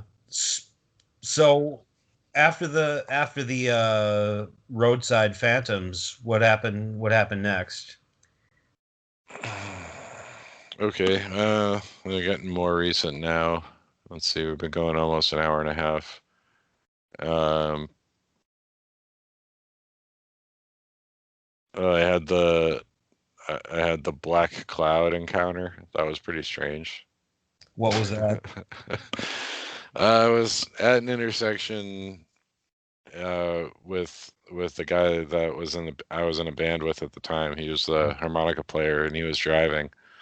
And when we got to the intersection, all the lights were red for everybody. And I always thought this was pretty much the weirdest story I have because I don't know how to classify it, and nobody ever believes us when we tell it. But everybody had a red light, and things got really kind of quiet and very still, which is pretty strange for a city like Worcester. You're always going to have somebody blaring music out of their car, especially when traffic is stopped for a long Yeah. time. Somebody's going to Chris- beep. Yeah, you have Uh, that in any city. You have that in any town. right, right. And it just got quiet, and it was almost kind of like an Oz factor effect where things were pretty still and nobody was talking, and everybody was just very subdued. Hmm. And um, as I was about to say something like, man, this light's been red a long time, because I'm looking around to see maybe crosswalk signals are activated or one of the lights is out or it's blinking. And no, it's just red light for everybody. It got very dark, like black cloud formed over the intersection we were at, and blotted out the sun. So it went from like bright and sunny, calm and peaceful, no wind or anything, to all of a sudden black cloud, like almost like little black clouds were coming from everywhere and forming one really big one Mm-hmm. over the intersection. That's not how clouds work, is it? And not usually. I've never seen it happen like that before. And I mean, it got dark in the space of like 10 seconds. And and then there was a gigantic clap of thunder and simultaneously a bright flash of light. And and then right like a second after that, or within that same moment, a popping sound right outside my friend's car, as though somebody had just like opened the gas access door and like slammed it shut really quick. It was kind of like a pop, you know. And then the cloud broke apart, dissipated, and the sun was out again, and the light turned green.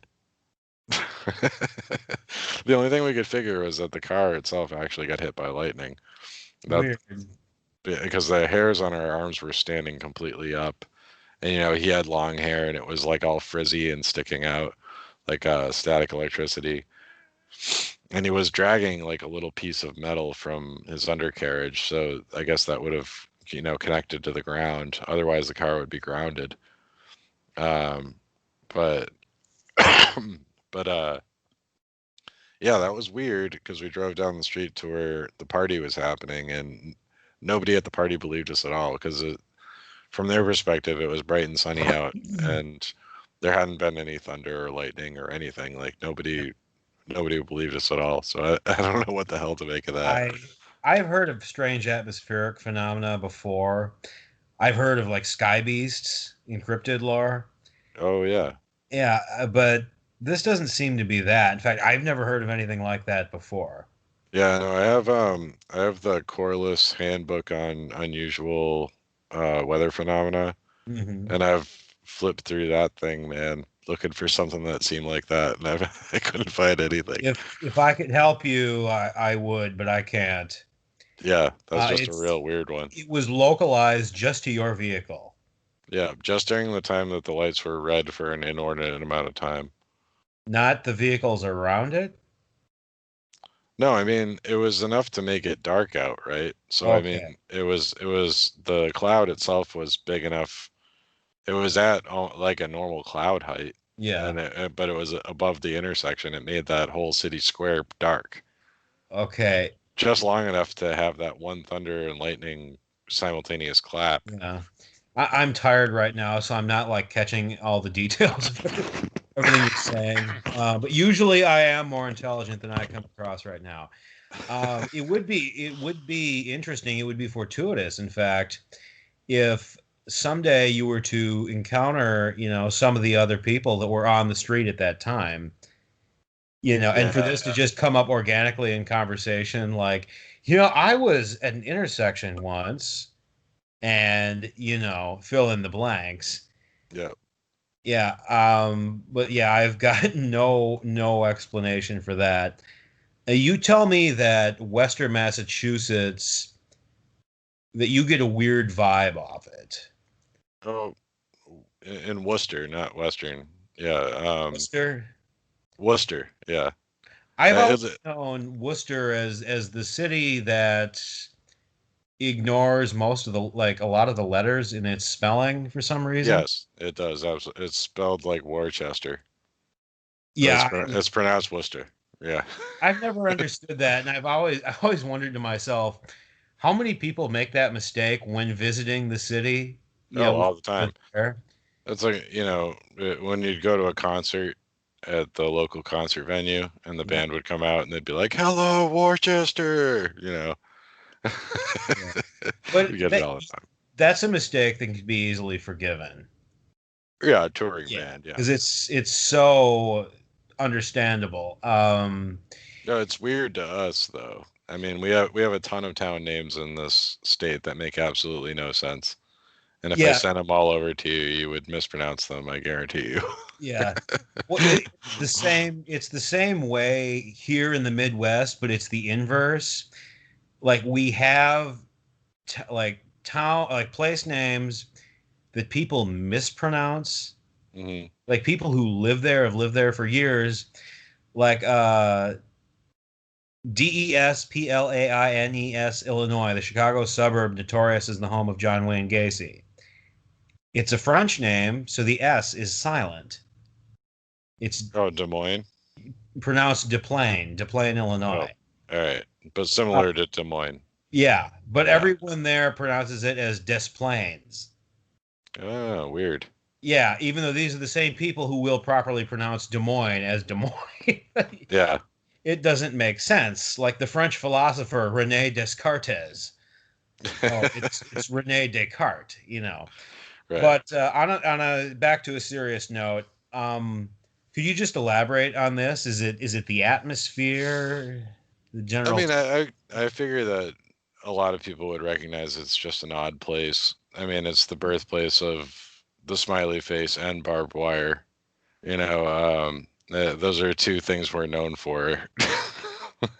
Valentine's Day cards and rockets. Like, cities have their claims to fame, and this is what we have. Mhm. These kinds of things. Um, I just always feel like there's a lot of people on the street that just say and do inexplicable things, and if you if you got to their level of understanding where they're coming from, then I think you become one of them, you know. And I think I have been one of them at different points, probably when I was depriving myself of food and sleep. But but yeah, I mean, there's a weirdness to the town. Um, there's a there's a hidden catacomb under the town, Mhm. um, that nobody knows why it's there, but there's a series of tunnels under Main Street, and nobody knows even how to get down in there. But Mhm. that exists. That's a weird thing. Uh, Do you know who built that and No, when? no, nobody knows. So there, I have a book about it. It's called Worcester's Forgotten Catacombs. It's pretty Okay. fascinating stuff because it's been unearthed and people know it's there, but there's no real record of it and no record of anybody having built it. So nobody knows why it's there. You can only guess, you know? So that's a pretty weird thing. It is, although it may turn out to have been like a complete mundane practical reason, Yeah. like commissioned by an early version of the city's government as like an early attempt at a sewage system, you know, Yeah, no, I mean, before it sewage was was definitely good. used for something that people would have been comfortable in. Like it had a bunch of rooms and um, ornate tunnels and stuff. I know it wasn't supposed to be a sewer. I think the common understanding is that it was supposed to be like a fruit cellar of some kind. But the other theories are that they were running like illegal bare knuckle boxing matches down there. Um, it goes on and on, but I mean that's just one example. It's just something that's underneath the ground in the city Hmm. that people don't necessarily know about, and you wouldn't be able to see it by looking at it. But it's also just kind of getting back to the idea of liminality. It's an area that's passed over in the state and forgotten about most of the Hmm. time. If you live in Boston, you would consider Worcester to be Western Mass. Yeah. It's not. It's just about dead center in the state.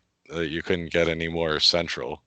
But Boston considers you so far out west that you're not worth visiting.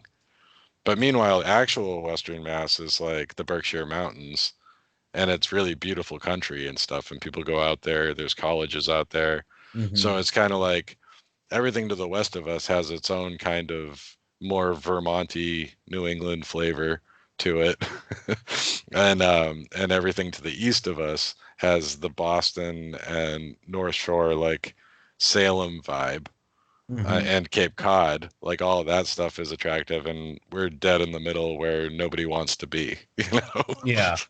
So it's got kind of that just almost like a cursed passed over area feel to it, you know. Yeah. where I am is basically the Wisconsin equivalent. We're not Madison. We're not the hip college town. We're not Milwaukee. We're not the urban center.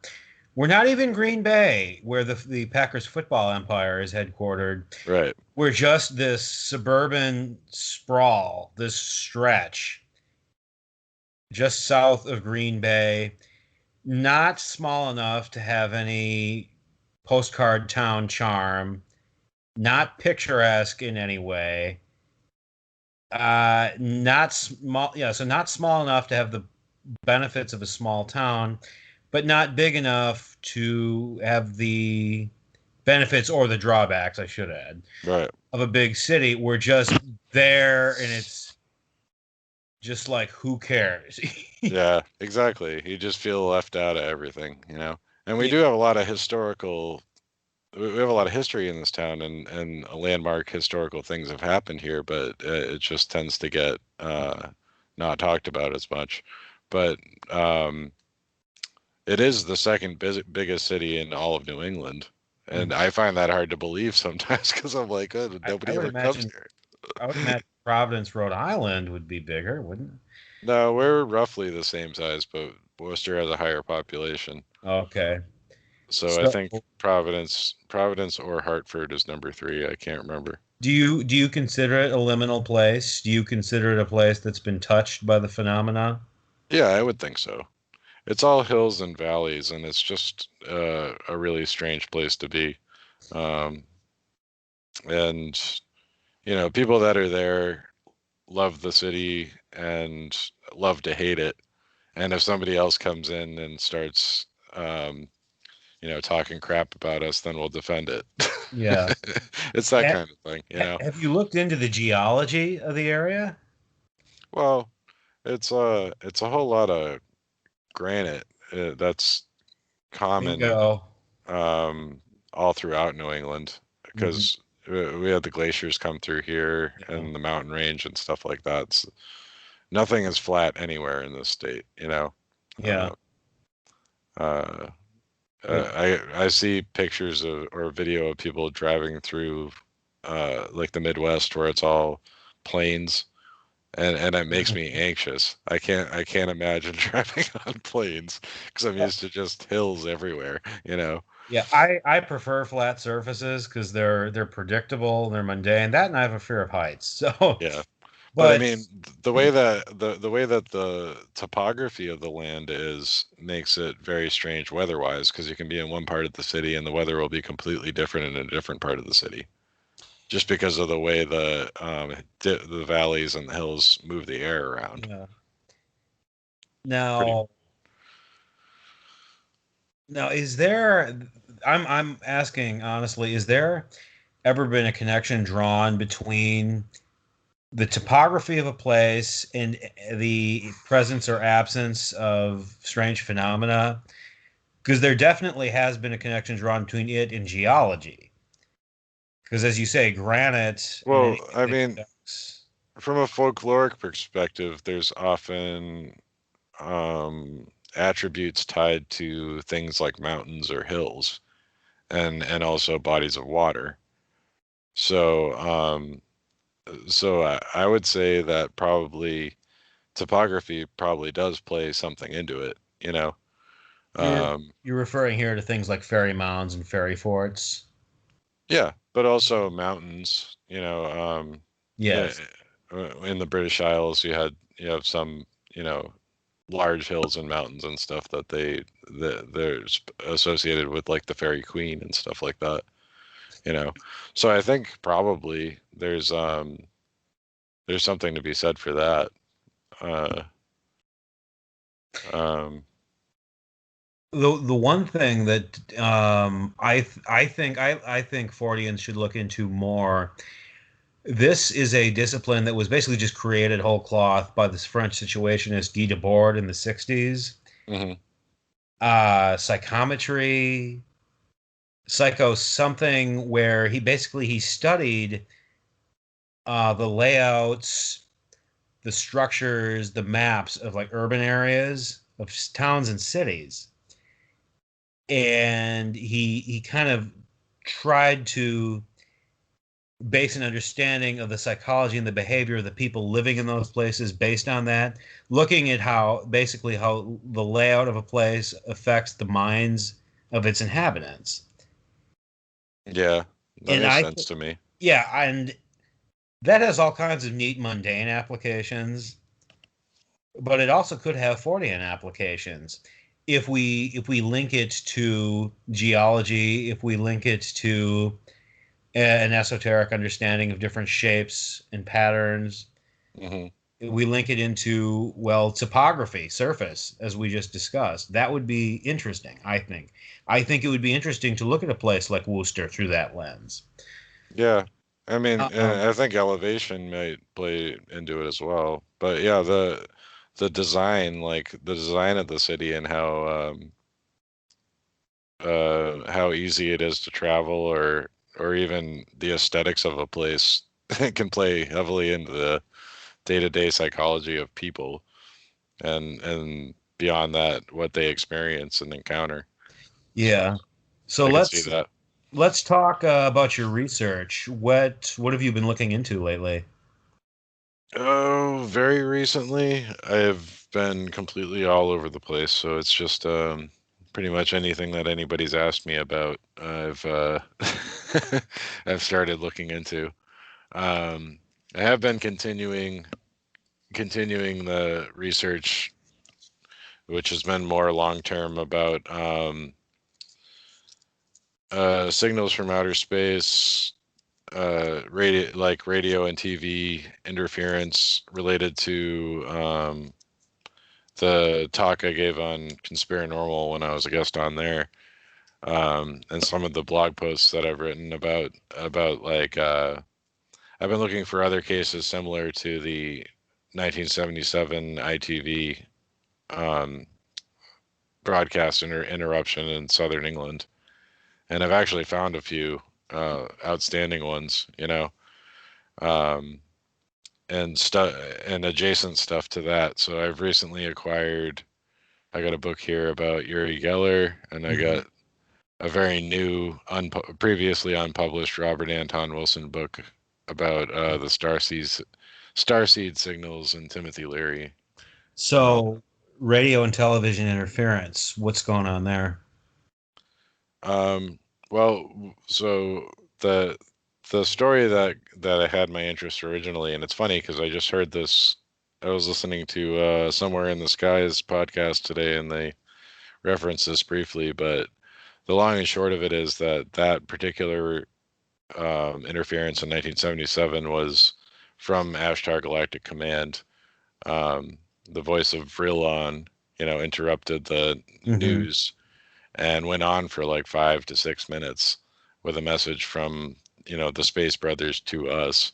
Well, from Ashtar Command to us.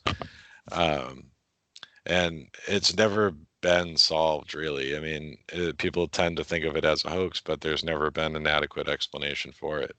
So, I became friends with a guy, Steve Mills, and he was actively investigating it at the time Hmm. with his mentor Rex Studda, and that kind of led me on a rabbit hole of researching all this stuff to figure out, who this guy was and what happened, not only with that one occurrence of a broadcast interference, because Um, interesting though it is, I mean, there's other cases, and one related directly to Rex as he was on the show at the time with a radio show where they received a call from outer space, and the producer of the radio show was actually talking to the flying saucer occupant and was able to briefly interview him. So it all sounds really strange and really wacky. It's hard to imagine that stuff like that could actually happen. And you figure it must be a hoax, but there are things that don't add up about it, you know. And Steve is very forthcoming, and I trust everything he tells me. Um, and it's been really kind of a journey personally because I've become good friends with him, and I've gotten really to help him know his friend and who he considered a mentor better by doing the research into his life and finding out things that Steve didn't know about him, you know. So what about this case doesn't add up? What makes it difficult to discount as a hoax? Well, for the 1977 interference, it's how widespread it was and the power supply that would have been necessary um, to amplify it enough to take over, I think, like 5 different broadcasting towers there. Okay. So, you know, you would have had a central one, but there would have been fail safes there to stop that from happening. Yeah. Also, in the control rooms at the ITV, they were they were viewing what was supposed to be broadcast, and it was normal. So they weren't getting the interference at all. That was only appearing on people's TVs at home. That's strange because I was thinking that, the government or some faction within the government could have done this as a social experiment to see how people would react. That's one of our theories, yeah. But if that were the case, then like the engineers, the dudes in the studios would have seen it too. Right. Um, One would think, right? yeah, one would think. What specifically was this voice? Was this self-described space brother? What was he telling the viewers? It was pretty typical of saucer contacts from the 50s through the 70s, Ah, yeah. asking you to people to abandon nuclear arms and things like that and live a more peaceful life. He did say in the course of it at some point that this was going to be like the last time that they contact us, you know. Um, and it's very hard to understand. It's so muffled, and but there you can find it on YouTube, and there's actually subtitles supplied so that you get the whole thing, you know. And it is weird to watch. It looks like something that would you think you're watching an episode of Doctor Who or something like that because it takes over the video and audio. It basically scrambles the visual element of it, and then you just hear this voice. I'm assuming it's very metallic and echoey. Yes, yeah, it's not too far from like the Marvin the Paranoid Android voice from the old Hitchhiker's Guide to the Galaxy radio show and stuff like that. So it's like a very slow and low voice with a British accent. But So that's common to anomalous voices that we get from entities is a metallic artificial drone. right. Well, it had inflection to it, but yeah, it's very strange the way it does sound. In the 1971 case where there was a call from outer space, the the call coming in on the speakers where the producer was taking the phone call and didn't realize at the time that it was coming through on the speakers inside the studio. But the engineers could see the needles rise and fall when the producer was speaking on the phone. But anytime the voice was responding to him, the needles stayed put.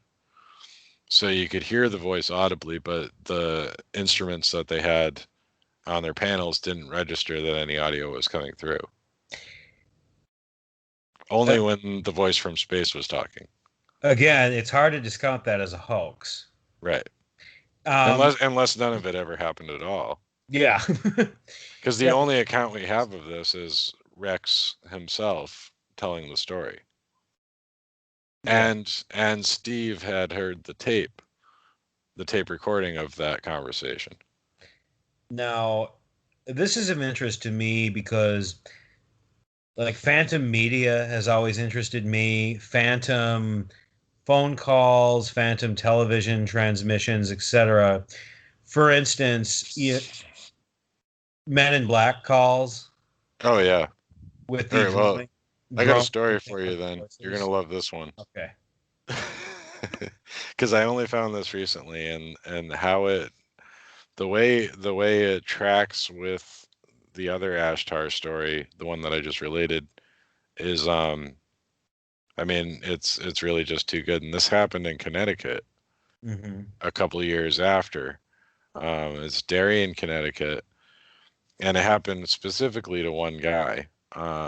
His name is only given as Frank, Mm-hmm. and this one I found in the humanoid index from Rosales. yeah, Rosales' files. So God bless that man for the work he has done, Yeah. because there is so much good stuff in there. But that's where I got this from. So Frank is at home in Darien, Connecticut. His wife had gone to New York City. Um, so the power goes out in his house, and he tries to call the electric company, and the telephone doesn't work either. So, and I mean, this is weird because for any for any of the youngins listening these days, this was before cell phones, obviously. I Yeah. think I'm looking it up right now just so I have the date. I think it was 1981. Um, but no cell phones, and if you had a phone line that wasn't dependent on the power being on, you know, you should have still been able to use the phone even if the Yep. power was. I remember that. Yep, 1981, and the original source for this was from New Fork, so it was reported to New Fork. Um, he tries to call the power company, phone doesn't work either, and he can look out the windows, and there's nobody else on the block seems to have lost power. Mm-hmm. So he goes into the basement to mess with the circuit breakers, and he hold on, I'm trying to make sure I get this all right. The phone did ring when he started messing with the circuit breaker, but it didn't sound like his phone. It had a different ring to it. And when he picked the phone up, there were two voices on the phone that didn't sound human, according to him. And they said, "Greetings, we are from another galaxy and have chosen you to communicate with. Do not be alarmed. We mean you no harm, but we have neutralized the power to your home so that we could speak to you." And whenever he tried to talk back, it was almost like he was talking to a pre recorded message because they Mm-hmm. wouldn't respond to it or they'd start talking over him. And the voices told him basically, once we hang up the phone, once this communication is ended, the power will come back on, and you need to go back upstairs to where your TV is. And they didn't say it in a way that it was threatening. They were just really polite. They're like, please go sit in front of your television set 10 seconds after your power comes back on. So when he finally does, he gets up to the TV, and um, it says he walked in the living room and sat near the television. The set turned on all by itself, and the picture was fuzzy, but he could make out that it was a person with large eyes that wrapped around the head, and his head was kind of pear shaped. And without moving his mouth, the thing said, "Greetings to you from the light of the radiant ones. My name is Lomunk, and I am projecting my image to you from a ship located behind your moon. I come from a race of beings called the Ashtar, which has been observing your planet for over 10,000 of your years. We are now making contact with individuals who have been genetically programmed to assist us in saving your planet." So he told Lomunk that he wasn't interested and you should find somebody else. Lomunk was not going to take no for an answer. So Frank goes over and pulls the plug on the TV, but it stayed on. And Lomunk says, "You can't get rid of me that easily. I am very real and control all that you see and hear on this primitive device." So he got really scared and he picked up a glass ashtray and threw it at the TV screen, which made the whole tube explode. And glass and sparks fly everywhere. So it says he was so frightened his hands were shaking, so he went to his private supply of alcohol and drank several shots of whiskey. So then he As convinced anyone himself, would. what's that? As anyone would. Right, and he's home alone, and now he knows he's gonna have to explain to his wife like why he smashed up the TV and all this other stuff too. I mean, um, But it's so funny that all of this can go down and he can, the human mind will still try to rationalize it. And Hmm. this whole story sounds really goofy up to this point, too. Um, Anybody that isn't well versed in Forteana would be like, right, okay, aliens called him on the phone, huh? Told him to go sit in front of his TV, okay. But I mean, imagine yourself in that situation, whether you believe the story or not, Hmm. because like no human being could just take that in stride. No, I'd like to think I could if it happened to me at this point in my life, no, but you'd I be don't think I fine. would. I don't think I would. I'd be freaking out. Yeah. It's To all too weird.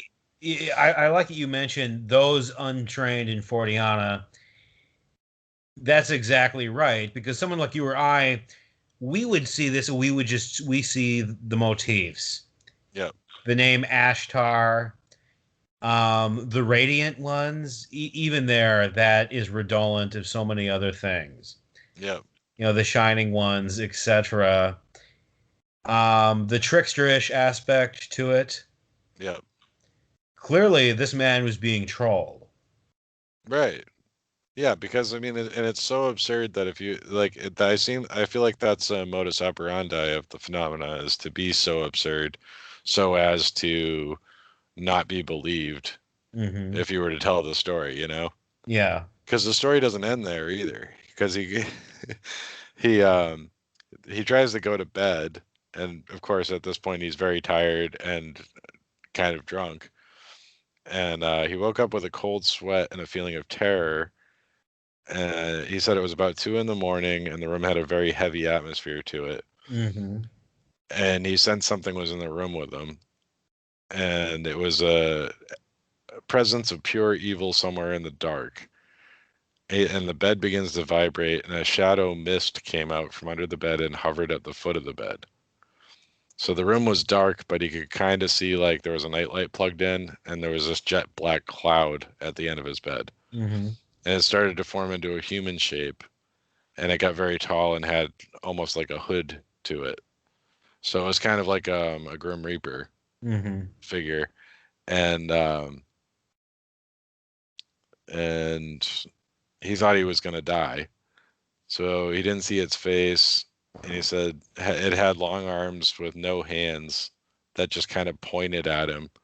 And then he yelled at it, asking why it was there, and it formed back into a black cloud and went through the ceiling and went away. And when he turned on the light, there was just like a smell of cigar smoke in the room. But he was so freaked out he didn't go back to sleep. And No, then his God. and then his wife comes home. So he told her everything. And he's the last sentence of this report is, and she didn't say a word, but just looked at him with a concerned stare of disbelief. It's interesting. It's obvious that entity A and entity B are two different forms of the same thing. You mean like Low Monk on the TV and the Scream Reaper Yes. Black Cloud? Yeah. Um, Almost as if that was Lomonk's revenge for his refusing to play along earlier. yeah, I mean it took away his media, right? Like he had a medium through which he could appear on the TV, Yeah. and he gave him fair warning, like I'm not through with you, Frank. Like like you can't get rid of me. Like I'm just gonna keep coming back. And he tried appearing on but he trashed the TV, so he didn't have that option anymore. But I Yeah. mean, I don't know if it's the entity itself or if it was projecting something that it knew would scare him. Yes. Because it has like a Men in Black kind of feel to it. There is archetypally confluence between Men in Black sightings and the Grim Reaper himself. Like the Angel of Yeah. Death um, motif isn't too different from like an MIB kind of motif.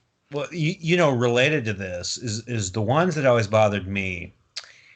And this is an obscure passage in the Mothman prophecies. It's researchers have never given it much attention, but it always stood out to me. Was he's describing stories of people in Point Pleasant watching television where either the screens would go to static or they would just you'll be flipping through channels to dead channels, static channels. Yep. And they would see in the fuzz, in the static, faces taking shape, Yep. never forming into anything fully detailed with color, like Lomak or whatever his name was, but definitely definitely taking distinct, recognizable facial shapes. Right, and that seems to be the case in the 70s pretty often. Like I can find a lot of examples of this. And like the Mothman prophecies, and there's another adjacent story to the Mothman saga that I'm not sure is actually in that book, but it's the one that didn't take place in Point Pleasant, but somewhere north of there. Probably shouldn't bring it up if I can't remember the guy's name, but he had a dog named Bandit that went out and Mm-hmm. didn't come back. But that was precipitated by his TV going haywire, you Yeah. know, and that was the first thing that happened. And then his dog was going nuts, so he tried to let the dog out, and it chased after something. And then later, one of the early witnesses in the TNT area saw the Mothman. It seemed to be like crouching over a dead dog in the road. Yeah. So it's generally thought that that was Bandit, like, the same dog that went after him. Mm-hmm. I think like what, 20 miles north or something of Yeah. Point Pleasant. Although Mothman, to his credit, may not necessarily have killed Bandit. Bandit could have been hit by a car or something like that, and the I Mothman know. may have Every, just stopped to inspect. everybody likes to villainize the Mothman. I like to think that he was trying to help or something. But Well, and I hate to backtrack during a podcast, but about the Mothman prophecies TV stories versus Frank's story, it's like they didn't, no fully formed entity appeared on the screen as opposed to the one in Frank's story. So it's like maybe they were trying to manifest and well, it's like I said when I was talking earlier about a spectrum of entities. I Mhm. was referring to the entities I encountered. They're somewhere on a spectrum of physical reality, Yeah. and they were very much on the immaterial side. So when you're talking about the Mothman encounters, you're probably talking about the spectrum probably ranges from pure electricity, just messing with people's TVs and causing other strange effects like that, radio interference and whatnot, to like Mothman, who's probably somewhere in the middle, because things that he does aren't physically possible as far as we understand physics. Like he shouldn't be able to fly the way he does, like not flapping his wings. No. Biologically, he doesn't make a whole lot of sense, but he is solid enough to appear solid. Like light reflects off of him. Yes. He has a form, and then on the total material end of it, you have like the MIB that are around the area that seem inhuman, seem almost robotic, um, or just very strangely acting people, Yeah. but don't have much going on, kind of consciously, I guess. Mhm. They just they seem to they seem to operate on nonsense in a Yeah. lot of ways. So I mean, it's a spectrum of physicality. The Well, my uh, point was that their power seems to vary. Sometimes they can do more, sometimes they can do less. They do seem to be dependent on certain circumstances, certain power sources in order to function. It could be that what those people in Point Pleasant saw on their TV sets was kind of a failed premature attempt at doing a Frank like experience. right. Just No, I one can see that, that. yeah. As far as materiality is concerned, I think we need to remember that material does not mean solid. Physical does not necessarily mean solid. The two terms are often conflated and wrongly so. because air, wind is not solid, and yet it is physical and it is material. Water and plasma are not solid, but and yet they are a form of matter. Um, so it's like, and I hate to go quantum woo here. I hate to go into new age pop hippie physics. I think we kind of have to, given the Yeah, subject, but but yeah, it's a necessary evil. What the bleep do we know? right. But matter and energy are equivalent. Matter is energy condensed to a slow vibration, as they say. Hmm. And what that means is that everything is made of atoms.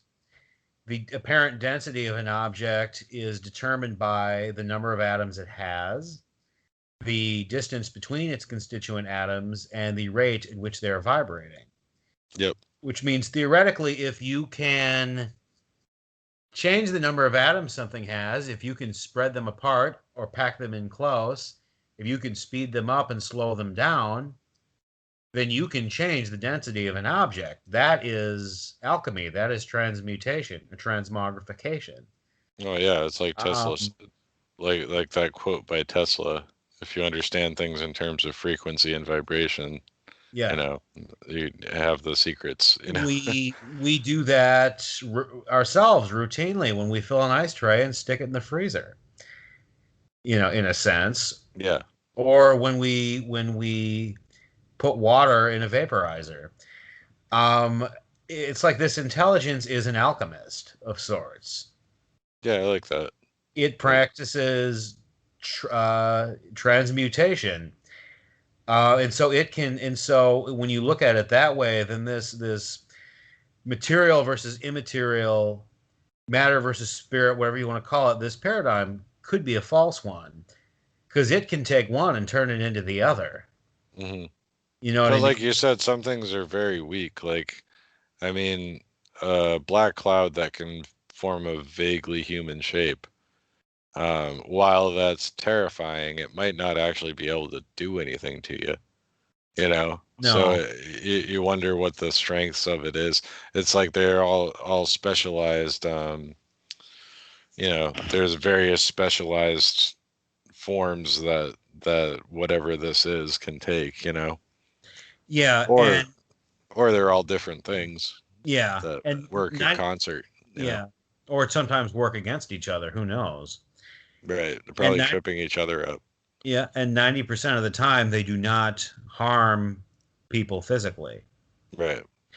The only case I know of in which someone was physically harmed was the Chupas in Brazil, Oh, in oh, which people were directly targeted and killed by like laser beams, death rays. oh, crazy! Yeah. Yeah, and but Well, you have besides, that with UFO encounters though, where people have what appear to be like radiation burns and stuff like that. that's due to electromagnetic exposure Right. because it operates through electromagnetic fields often. But that seems to be more incidental or collateral Hmm. than deliberate on the phenomena's part. I don't think the phenomena particularly cares about their well-being. I don't think that's a concern of theirs, but I don't think it does that deliberately. Yeah, Um, probably not. no. No, you've been doing some interesting name research I saw lately. The name Hawthorne. Oh, yeah, just today because because one of our members asked, Mothman historian, um, you should get that guy on here to talk, as I am very impressed with that kid. we're But we're going to eventually. yeah, um, no, I love chatting with that guy because I wish I were as proactive about research when I was his age. So as I started a lot later in life, getting really serious about this stuff. Um, yeah, I don't know. It was when he brought up the name Hawthorne, and I looked into it. I knew it had some uh, significance, particularly around like Beltane. and festivals. Yeah. Like that time of the year for witches. Um, but it was kind of cool to see that there's a whole. It also symbolizes kind of a uh, gateway to the other worlds where the Fae folk live. Because I love the fairy stuff, but I'm not actually a folklorist, No. and I haven't done research nearly on the level of others, you know, but I do find it interesting, and I think there's something to it. Um, uh, so yeah, I don't know when he asked about that, it was a couple of things off the top of my head, and I knew that there was something in the Ogam tradition which uses different trees and plants to signify different points in the year, Hmm. and which again I'm no expert on, but um, that's the trouble with me is I know a hell of a lot of little things. Yeah. If it's somewhere on the spectrum of weird subjects, I know a little bit about it and can point you in the right direction. So that's kind of where I got with that. Um, But interesting also to see that the staff of Joseph of Arimathea was supposedly Hawthorne, and that That's interesting. and then in certain parts of the world, it's a prime ingredient for putting together a kit to kill a vampire, which I think I had come across that in Yeah. Montague Summers' books on vampires. But you have to draw a line somewhere with this kind of research because that it doesn't follow logically that everything that has the name Hawthorne in it necessarily relates to this. For instance, Nathaniel Hawthorne, the author, wrote horror stories, Hmm. gothic horror stories, which, yeah, may vaguely tie into this, Yeah. but let's not go that far. Well, I think you and I have talked privately about that too, where it's almost like a fun exercise to get really carried away on a tangent with a Fortean name game Yeah, or finding all instances of a name being used, but there is a way of taking that way too far.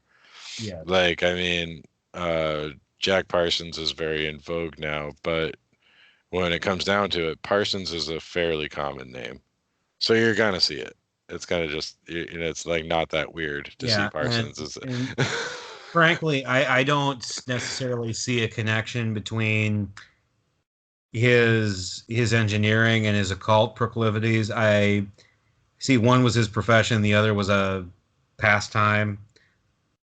You know Yeah, what I'm saying? The connections to Hubbard and to Crowley, oh, they were what they were.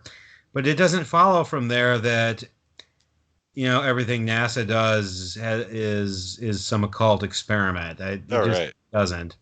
And Yeah, I the, mean, by the same logic, based on what we just said with the name Hawthorne, I could argue that the emo band Hawthorne Heights has some kind of yeah, you absolutely esoteric could. I significance. mean, I wouldn't really want to single anybody out or point name names with people in what we can loosely call the field, Mhm. whatever the hell that means. Yeah, Uh, that get way carried away with the synchromistic stuff, and it gets tiresome.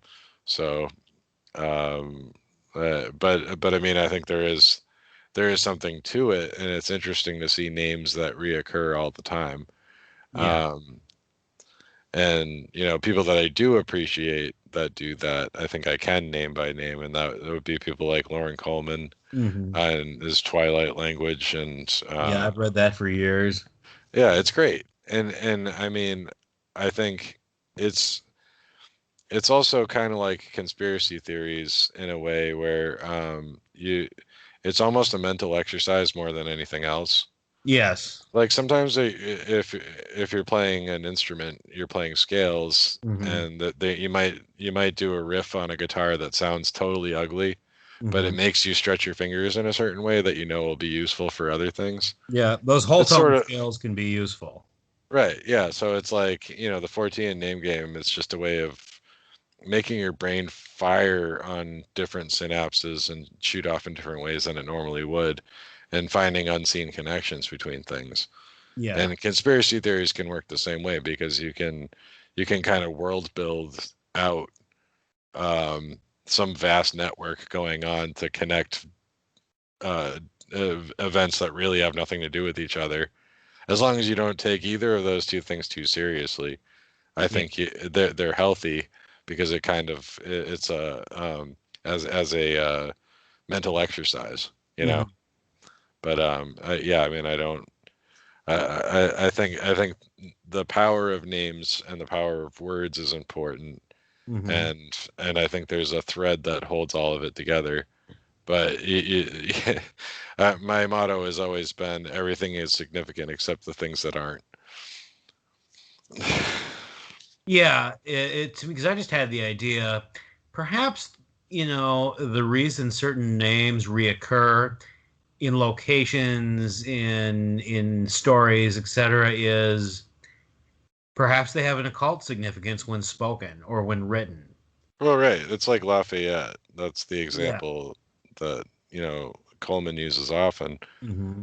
But I mean, that contains the word "fey." Hmm. The French version of like the Celtic Fae. So it's got that kind of fairy aspect to it. Um, uh, and the Fayette factor applies. Now, I mean, Lafayette was a Revolutionary War hero, so naturally his name is all over the country. Yeah. So you're just going to see it a lot, but it does seem to pop up in close proximity to a lot of Fortean events as well. So so yeah, I mean, is there a power to the name itself? Is it just ubiquitous enough that of course it's going to be nearby other things? Hmm. It's just interesting to consider either way, I think. Yeah. Yeah, and it could be that, maybe reality is a scripted show, one that runs on tropes, just like man-made TV shows are, and we're all just kind of unknowing actors in it, following scripts. Yeah, I mean, I Mm. think reality itself is an engine that's always running, and all these different tropes, names, people, events are just things that churn through it and act as fuel, fueling the other stuff that comes along. That's probably a pretty strange metaphor, but uh, but what I mean to say is that these things tend to self-perpetuate. Yeah. There's always going to be history repeating. There's always going to be um, mirroring and coincidental events or birthdays. I mean, birthdays, that's a weird thing, Hmm. right? Like sometimes you find clusters of celebrity birthdays where they all seem to be known for the same kind of thing. Hmm. And you wonder how that happens. Like You could refer early, to astrology. yeah, like early October, um, there's a ton of actors and comedians from like the early days of movie comedy Hmm. that all have birthdays like in the first week of October. That's interesting. Yeah, weird, right? Like I think Mhm. Bud Abbott, Groucho Marx, uh, Larry Fine, the Mhm. original Spanky from Little Rascals. Mhm. There's just like a whole bunch of people that just and I counted about like 7 or 8 of them that were all born that have birthdays within a week of each other. Of Mhm. course, the years are all different, um, but you got to wonder why that is. Like, how does that happen? The other great example, um, Vincent Price and Peter Cushing and Christopher Lee were all born within the same 2 day span. Like all the great Hammer horror Mhm. actors. You know? I don't know.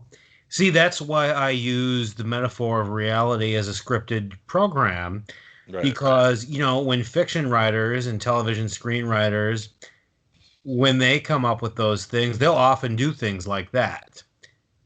Yeah, they They'll do. incorporate symbolic and metaphorical things and just interesting coincidences within like kind of like the canon of their creations. Yeah, And I'm yeah, and thinking, they put callbacks to it too, and then it just yeah, becomes a way of everybody honoring everybody else. yeah, and maybe our reality functions like that with an unseen writer that's or Yeah, doing all this, you know.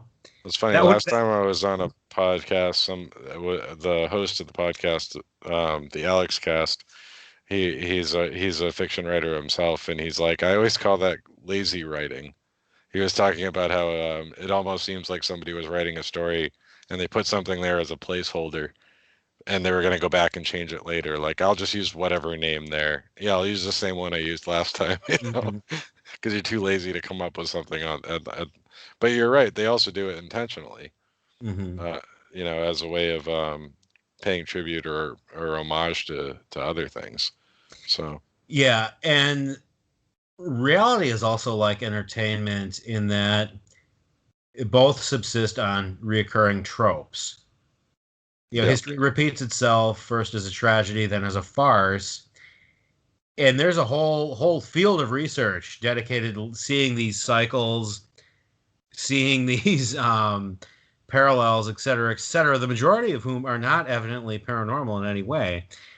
It's really no different than certain film genres or television genres that use the same stock scenes, stock characters, stock situations over and over again, like the two roommates who have a falling out and they draw a chalk line through the Yeah. center of their home. This is my side. This is your side. Yeah. You know, those kinds of tropes. Reality is also littered with those, and that's why I use the metaphor. Yeah. No, it's a good one. Yeah. Um, Yeah, the other birthday cluster I noticed was Paul McCartney, Brian Wilson, and um, Ray Davies were all born in the same like 3 day span. They're thinking about like three of the biggest songwriters of the '60s. Pretty strange, you know? That's interesting. And then, of course, there's the 27 Club of premature rock star deaths. Right. Yep. There's that as well. Yeah, which you know, Hendrix, Morrison, Joplin, all from the same generation, all from the same milieu, Hmm. played for the same audience, Oh, and all died accidentally. That's interesting. But then years later, you add Kurt Cobain to the mix, and who, years before that, you had Robert Johnson as well. So yes, yes. So who knows? Who knows? I don't really. I'm not big on numerology. I'm not big on looking into the esoteric significance of numbers, whatever they may or may not have. It's difficult to do that because you know 90 if you look for it 90% of the literature you're going to find on it is like new age junk, hmm. angel numbers. Every number you see has some fluttery airy fairy significance to it, you know, Yeah. I mean, usually if you could, designed to flatter the reader's ego. yeah. No, I mean, it's important. It's one thing to keep in mind too is that a lot of that was very much in vogue in Hollywood, um, in the early days of like when silent movies started to become talkies and stuff like that. Mhm. Like that was pretty popular stuff. Like Stan Laurel of Laurel and Hardy changed his name to Stan Laurel based on numerology. He wasn't getting enough success as Stanley Jefferson. Mhm. So he saw a numerologist and figured out the number of letters his name needed to be, so he changed it to Stan Laurel. Just weird shit like that. Yeah. I Yeah. mean, it was just popular. It was popular at the time and acceptable. It wasn't weird for an actor to go see a numerologist to figure this stuff out, or an astrologer, or even go to a séance. Like that stuff was just extremely popular in the 20s and 30s and Yeah. before, you know. Yeah, it seems that's another thing. Interest in, I call that stuff pop occultism. Yeah, but Yeah, it's it still is. it still has value though. I mean, Yeah, and I'm not it's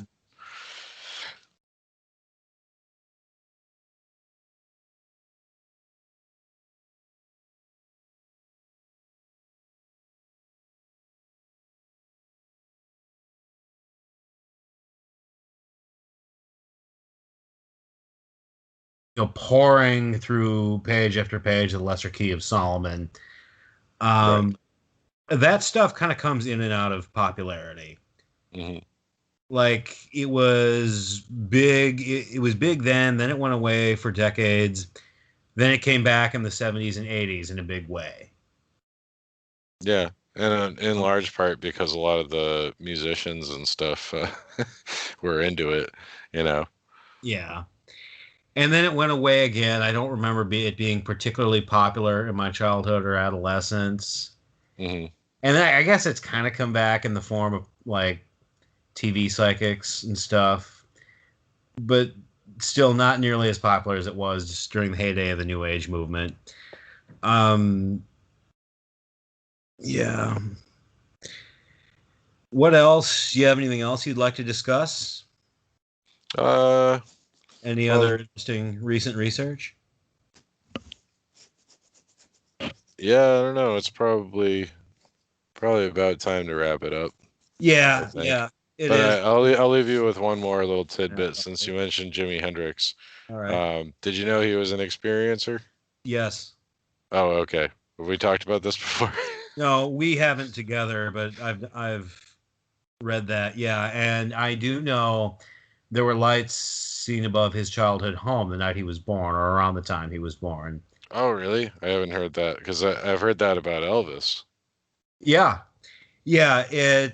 There are a number of people from the 60s counterculture who were instrumental in the 60s counterculture, instrumental pun intended, Yeah.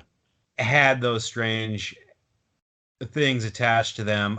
Jim Morrison, of the three spirits that entered him, Oh, right, right. that he described as controlling his behavior and his movements on stage, etc.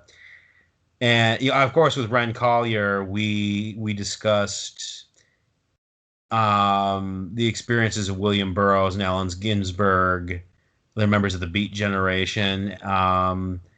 Even Albert Hoffman, going back further, the inventor of LSD, he felt that he got the inspiration for the drug from an external source.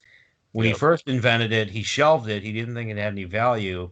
And then later on, he felt again like this external force had compelled him, um, to take it out and patent it, and Yeah. introduce it to the world. So once again, that's a good example of history being not shaped outright necessarily, but certainly influenced by, if not the same phenomena we're talking about, then certainly by something. If Yeah. you have in this case, you have a time and a social movement, or kind of a constellation, kind of a cluster of movements and tendencies that really change the culture, in this case of the United States and of Western society as a whole, dramatically the way it did. And you have all these individual people, if you break it down, all these individual figureheads of that, influencers, we could call them, Hmm. um, being expired, being influenced themselves by these strange unseen forces, these external forces. It does, and that's just one example. That's the one I know the best. Um, it does paint a picture of history as being manipulated from behind the scenes. Yep. Now, by whom and for what end, whether if it's for our benefit or not, I'm not in a position to say. I have no idea. Yeah, and I mean you do see it a lot, like I said earlier, with like Tesla. Tesla was somehow in contact with these odd entities, like, depending on the source you talk to. Um, I Edison was trying to contact Mhm. the dead with his with some of his inventions, you know. Um, So, and if we're talking about anomalous interference in media, like phantom media, like we were talking about Mhm. before, um, which we're both fascinated with. Like, Mhm. what better way to do it than that? You would Yeah. think if these things are operating on some spectrum of material immateriality, then you'd think it would be a no-brainer to communicate through Yeah. electrical media. Well, what did Tesla claim to be in contact with? Because I've read a little bit about this, but I couldn't find much about it. Oh, well, it depends on the source you go to, because there are some sources that will pretty much outright claim that Tesla himself was from another planet, which is Mhm. pretty far-fetched. But Yeah. yeah, no, I think he was yeah, no, no, now I hesitate to say too much about that because I read about it a while ago, and I don't want to get it mixed up with something else I read. Okay. So I'd rather not say something wrong. But I mean, there is that idea there. Um, and I mean, one of the early inventors of radio was before around the same time as Marconi was like a spiritualist that was contacting the dead as well. So Yeah. there's They the whole they they tie a lot of things to spiritualism, or spiritualism had an influence well beyond just occult circles, well beyond just paranormal circles. Like it bled into the mainstream big time. yeah. And I mean, it is funny because the ghost hunting thing is always the EVP. People are always about EVPs and stuff like Mhm. that, and ghost boxes. And the way they did it in Hellier was pretty cool, where you don't have the external stimuli influencing the answers that you're getting from the static. Um, Yeah. but when you apply that more broadly, the stuff I've been looking for is audio showing up on a tape that shouldn't have been there, Hmm. that nobody heard during the recording. Yeah. That stuff is super interesting to me. Or breakthroughs in radio or TV, um, mystery phone calls, like you said. Those are always really weird. Um, so yeah, I'm looking for more of that kind of stuff. So if anybody Well, listening wants to send me some stuff, you can find me on Twitter easy enough. So and that ends our show beautifully. yeah. I am your host, Michael Parrish. This has been tonight's episode of Radio Free Magonia, the official podcast of the Magonian Research Group. I'd like to give a special thanks to Tom Godwin, who will be back eventually, and a special thanks to our not a guest, more like a co-host for this episode, AP Strange. All right. Well, thanks for having me on, and I'll be back probably. You will. All right. Talk to Take you it later. easy.